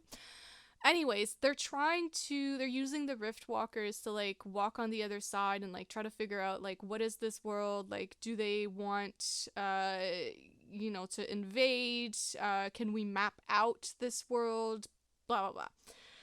And at one point, while she's rift walking, she gets, I guess, possessed in a way by this being on the other side. Like, she's in a life or death situation, and there's this being that comes to her and is like, I will save you if you let me, like, come into your body. So she's like, she has no choice, so she's like, okay. So he goes into her body, like he inhabits her body with her. And basically where the book starts is actually, I think, a month later after it's happened. Like, she's been with him for a month and they're trying to figure out how to separate because he's very, like, this book, basically what made me want to read it is because someone pitched it as basically Venom. Yeah. But, like, at night after dark he can exit her body. Like, that's the only time he can come out of her body, and he's like fully flesh eating kind of monster. Like, he preys on people and eats people, and that's what he likes to do. And he's very, like, you know, he doesn't abide to any sort of human, you know, notions of empathy and all that sort of stuff. So he's just like, I can kill people, so I will kill people. And she's like, but please only kill bad people. Yeah. Like, only eat the bad people. Monster daddy gotta eat. Yeah. His name is Telerion, or at least I think that's how that's pronounced. And yeah, basically he needs blood to feed, and the infection, I guess you would call it, or the possession is slowly affecting her into becoming more and more monstrous herself. They don't know what happened, because usually when this happens, the person that's like the host slowly loses kind of all control, and it becomes like fully the possession's body. Yeah. But that's not happening to her. They're cohabiting together, and he's not taking over, and he's also able to talk to her, and she's able to reason with him, which is a first. So anyway, they clearly have some sort of bond going on, and sometimes he feeds on her, and when he does, because he hasn't found, you know, other flesh to feed on, when he feeds on her, you know, it just leads to, you know, the good stuff, because it has to, you know, in order to whatever, like, whenever he feeds off of her, she gets turned on, and he has to take care of that. But then, because she's slowly becoming more monstrous, she herself has, like, needs, like, she feels this, like, growing need to feed as well, and he's feeding that for her, and of course, for that to take, she has to come, or else, like, it's, like, the energy that he's transferring doesn't take as well. Anyways, it's lovely. No, but for real, like, it's very entertaining. It's fast paced. They're short-ish books, and it's just like full of action, and the tension between the two of them is like really well done, and just the premise of it, of like, he's inside her at all times except at night, and just like the visual of like him being able to come out of her and then go back in, and like, anyways. This sounds great. It's been on my list for a while, but I think you sold it. Yeah, no, it's a lot of fun. Food as a love language. Snacks in multiple ways. I feed you, you feed me, or I guess eat you, I feed you off eat of you. me. You yeah. Nice symbiotic relationship. You know, I'm hooked. I'm gonna read this and, book. You know, he's very possessive of her body. He's very like, that's mine. Ain't nobody gonna hurt that. That's mine. Has like romantic feelings been developed yet, or? They are, but also they're trying not to go there, because they're like, the whole point is for us to separate, and like, you're gonna go back to your world and I'm not gonna follow you, so like, what's the point of us going there? But obviously, like, Damn, I'm getting like Xylus and Robin feels. that's what I said. I told you Yeah. this when I was reading this book. Yeah. I was like, this guy is giving me Xylus vibes, like how he's like not human. He's not acting or thinking like a human. He's like fully like demonic, I guess you would say. He's from do you know what he's from, Desiree? Xylus? No, he's from Taming Demons for Beginners by Annette Marie.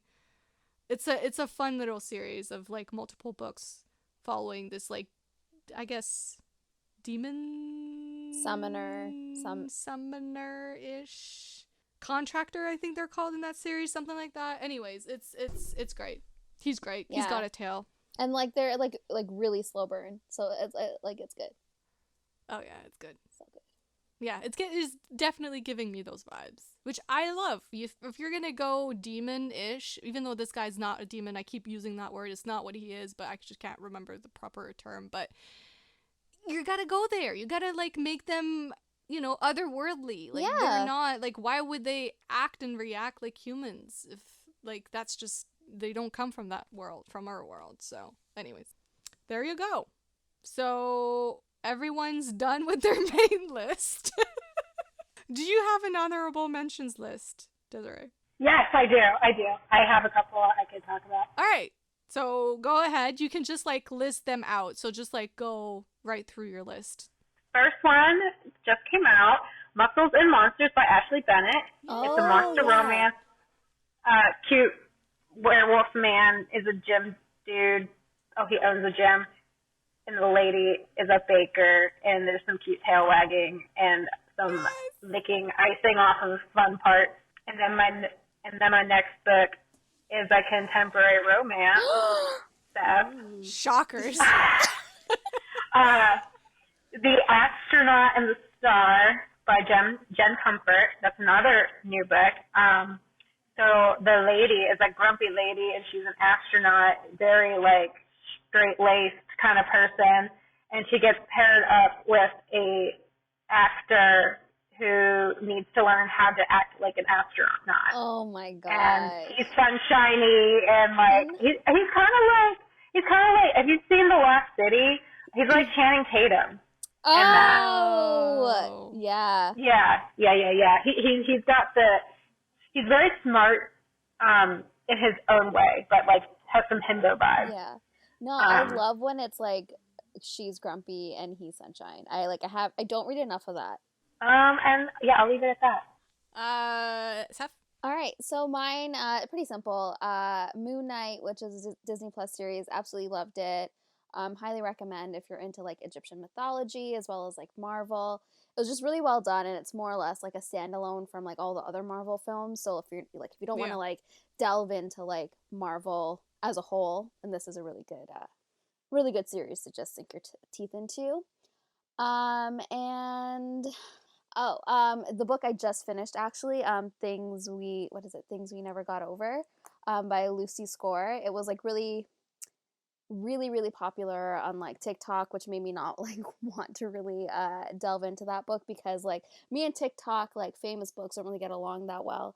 So I was kind of nervous. So like I put that on the back burner. But like anyways, really good book, really long, contemporary romance, slow burn, really funny, done well. All right. S? Okay, so for me, I have another Dramione fic. It's called Unexpected by Ampersand. It's a unplanned pregnancy Dramione fic. It's an enemies to friends to lovers fic where Draco and Hermione have a one-night stand and she ends up pregnant with his baby. It's really, really good. Seth, I think you would like it. It's not that long. It's like 13 chapters and it's really good. Ooh, okay. The next one I have is Lilac by BB Reed. It's like a rock star reverse harem. Where the band Bound loses one of their bandmates to an overdose, and our main girl Braxton is hired to replace him. The guys are like freaking assholes to her and don't think she has what it takes to be a part of the band. Yes. So she has to prove herself, and prove herself she does. Things happen. The guys like fall in love with her, but they end up fucking up. Majorly, and now they have to prove themselves to her. Does she dip herself in chemicals or no? No, not in this one. No. Not in this one. Damn it. Not in this one. No chemicals. Thank God. Is there a cage in this one? Not in this one. In the next one. Oh. And yeah, it's there's a little bit of grovel. It's sexy, and it was like really fun. Like I love. Is it just one book or? It's one book. It's a standalone. Okay. Yeah, and then the audiobook was really good too. So this next one is Thieves and Monsters by Cleo Evans and Opal Fairchild. Yeah. It's a mafia monster reverse harem book. And it starts off with our heroine Ashley. She is hired to steal a painting from one of like the factions of like the Three Fates Mafia. She ends up getting caught by the monsters, which is Damon, Minos, and I'm gonna probably pronounce his name wrong, Akis. They are like the three heads of the monster Cerberus, the dog of like Hades. Hades monster. Yeah. Mm-hmm. Hades dog. Yeah. She gets captured, and like one of them wants to kill her, and like the other two, like they want to keep her and they want to fuck her and like have their way with her. And they end up making a deal where they're gonna keep her for a week, and they like drop a contract, and like they have like their wicked way with her. One of them is like kinky where he has a cage underneath his bed. So what he does, so Damon, he's the one that has a cage underneath his bed. So he's involved with Minos, and they have like a relationship going. And whenever he wants to punish Minos, he'll lock him in the cage, and he'll fuck people above the bed while he hears. No. So he does it with the heroine, where he's fucking Minos, and like he puts her underneath the bed in the cage for her to listen, and it's like this whole thing. Yeah, and it's sexy. It's really good. And then not the last one. So so I've like dipped my toe in with Dark Lena fan fiction. Of course you would go Yes, to I'm freaking sorry. Dark Lena first before Raylo. I know. I I'm know. sorry. Yes, I'm calling you out. Wait. Fake I can fan. explain. Fake No, friend. because when I got into Dramione, I kept seeing a lot of like Dark Lena stuff pop up on my timeline. Sure. And I wasn't interested. I wasn't. I promise. I swear. As if you didn't see Raylo when you were looking up Dramione as well. But wait. I can explain. And then I came across this one, like this. It's like a 3-shot, I guess. It's 3 chapters. It's short. Dark Lena fic. It's like so freaking. It's taboo. Like it's like very taboo. It's like incest, pseudo-incest. So it's like an Uncle Sasha with his niece Alita. Shut up. But she calls him Uncle Sasha, and she's scrolling through her private Twitter account, where she has like a bunch of like those porn videos, right? She has her own where she looks at porn on Twitter. Are they actually related though? No, I'm choosing no. Oh, okay, then that's fine. No, but it's because the thing in the tags, it says incest, but I don't think it's because the character Cass comes out in it, and she calls him uncle, but it's not really her uncle. Like it's not, but she grew up with them. Like they raised her basically. Then that's fine. Yeah. Don't feel ashamed. I hope Continue. so. Anyways, all this to say, it's like Fine. So she's scrolling through her Twitter, and she comes across a video, and in the video she can only see hands, and turns out her uncle Sasha has like the antlers tattooed on his hand, right? So she sees a video with that exact tattoo. So she's just like, what the fuck? So she freaks out. She tosses her phone. Her uncle like calls her like, hey, are you coming over for like movie night? She like ignores him, and she's just like freaking out the whole time. And he's just like, he like goes to where she works. She's a waitress, and he's like, what's wrong with you? Like, did I do something? And she's like, no. And then like she kind of like runs off and like has someone else like take his order and all that stuff. Yeah, like stuff happens, and it's like, it's really hot and it's really good. So okay, so I'm in my Dark Lena era, but I did read one Raylo. Did you? Raylo one shot, and it's a DDLG, which is a dominant Daddy little girl. Yeah, and little girl. Yeah. But I read it and it wasn't bad, but I don't think I want to read Raylo in that setting, like that type of dynamic. I'm still searching for a good fic to start with. Who's to say? Maybe the Harry Potter Raylo crossover. Right. Fanfic That's could what be I'm for thinking. you. The crossover. Yeah, that's what I'm thinking. So we'll get there, Marge. Don't worry. You'll get your. I'm not gonna give up. I'm not gonna give up. Yeah. So and then lastly, it's the TV show, The Time Traveler's Wife. Oh yeah. The series that's on HBO. I think it's really good. I watched the first episode and I wasn't convinced. I felt like it was a little awkward, but Okay. I watched the second episode and it had me like bawling my eyes out. It's really freaking good. I just didn't think they had chemistry in the trailer. The trailer was really boring. I'm still a bit bitter that he left Sanditon. Yeah. Yeah, I just don't trust Theo James as a romantic lead anymore. Same. It's like you just know that everything he's acting in, he secretly hates, or like not so secretly hates. And is maybe perhaps ashamed of. I don't think he'll hate this. I mean, the first step, I'll admit the first episode, Seth, it's like a little rocky, but The second episode is so good. You'll cry. I think I saw a scene from episode 4 in TikTok where like I think she's assaulted or something, and he captures her assaulter. Did you see episode 4 yet? I think it's episode 3, no? 3 or 4? Yeah, I watched it. I'm up to date. He blurts out that like he's her husband, and it was so hot. I was like, I just uploaded that on Instagram, that scene. It's really emotional. It's so good. It's really good. So that scene kind of made me be like, maybe I'll try it out. I'll see. And then, that's it. All right, let's embark. Oh my gosh, Marge, how long is this list?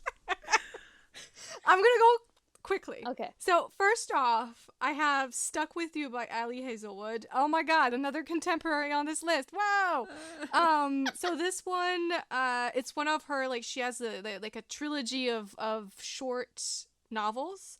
With like, they're, very tropey, very like, cheesy, but in like the good kind of cheese that you want and you just inhale in a couple hours. Yeah. This one I really loved because it was basically like a contemporary Viking, a modern day Viking. He's like tall, blonde, and just like delicious looking and Scandinavian. Hot. Yeah, and this is like elevator trope, so like stuck together in an elevator trope. So if you like that, then definitely check it out. So much sexual tension in an elevator.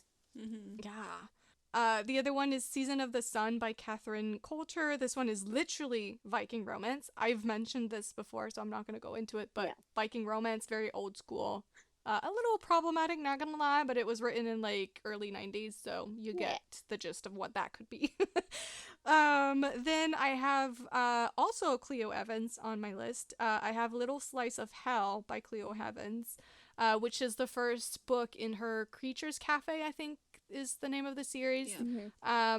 Basically, they go to this cafe when they are looking for love, and the cafe owner is kind of like a matchmaker of sorts, and he matches these two people together because they have very similar kinks.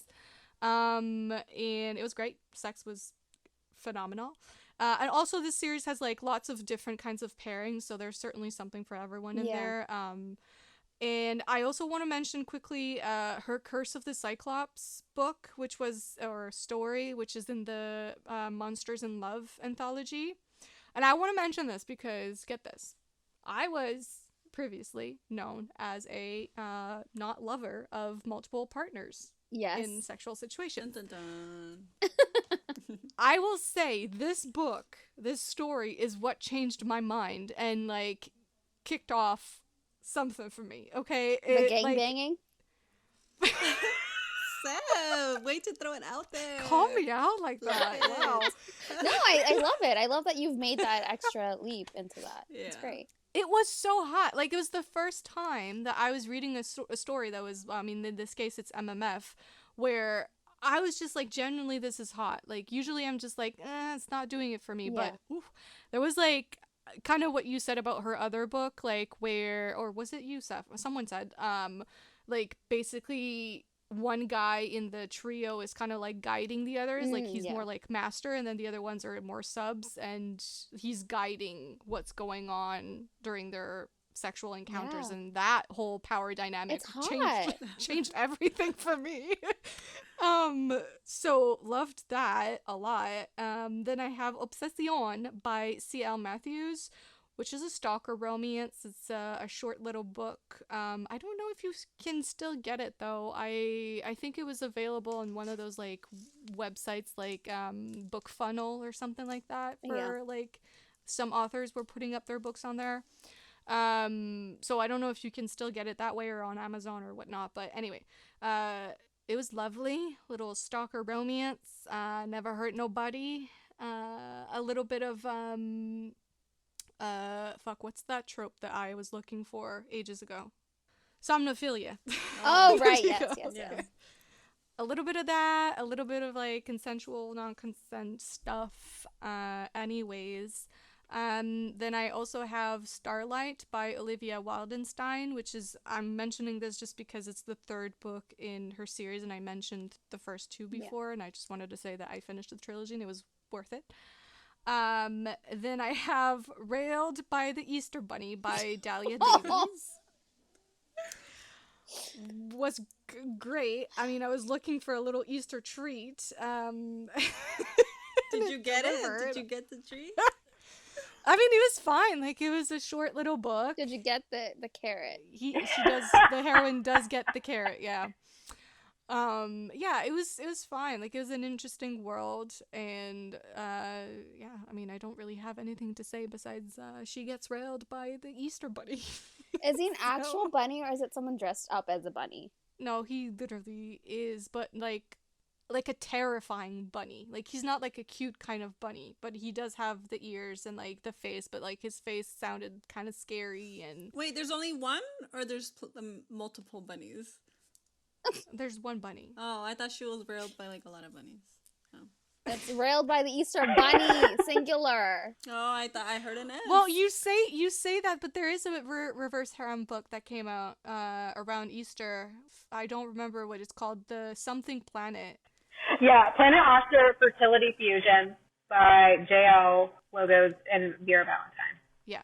And lastly on my list is not really a book per se, but I just wanted to mention that I think S read a couple of them as well, but there was in March 2022 this thing called Call Me Daddy Fest on Twitter, which was a whole like Harry Potter fest where people every day there was like a new fic with like a bunch of tropes or kinks more so than tropes with different kinds of pairings and stuff, and there was a couple good ones in there. So and they're doing it again next year, so I'm pretty excited for that. If you like short fics that are just like purely sex, there you go. Do you know that there's a ABO one?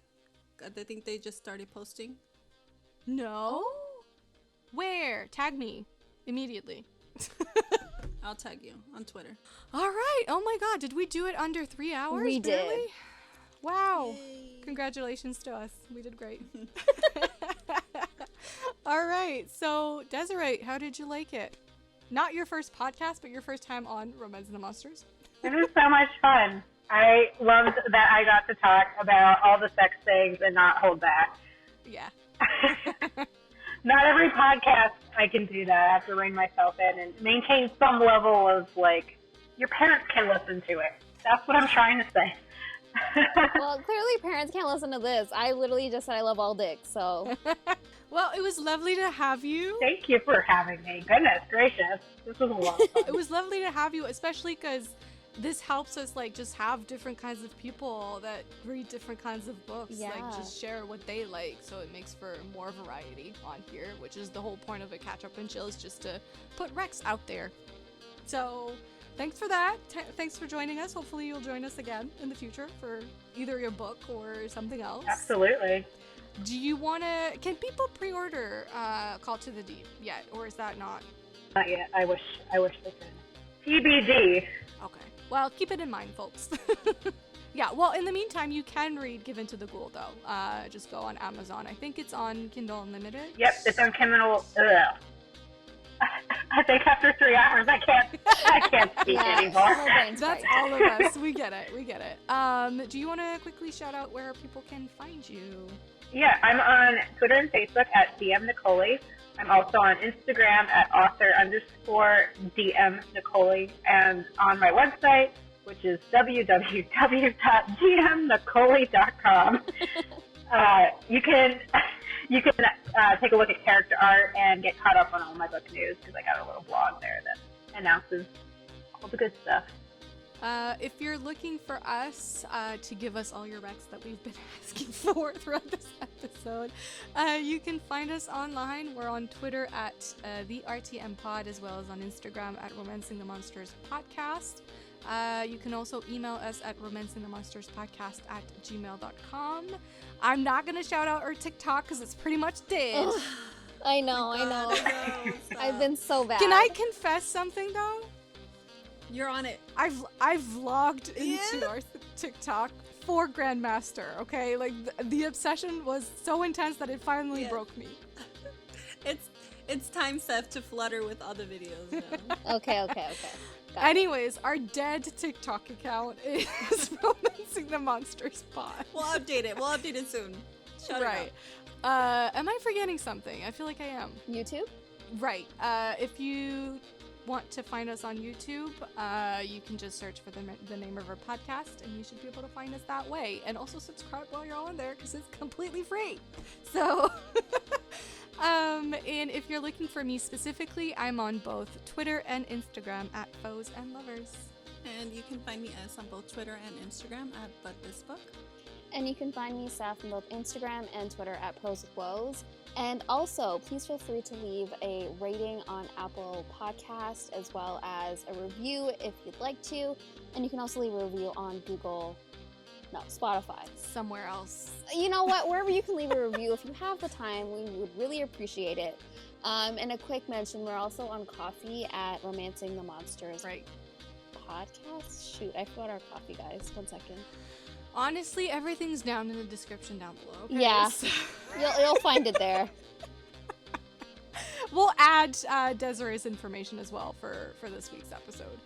So if you missed anything, then it's out there. Also, the list of everything we discussed today, everything's going to be listed down below as well. So if you missed a title or an author name, it will be there. And that's it. We'll see you next week, guys. Bye. Bye.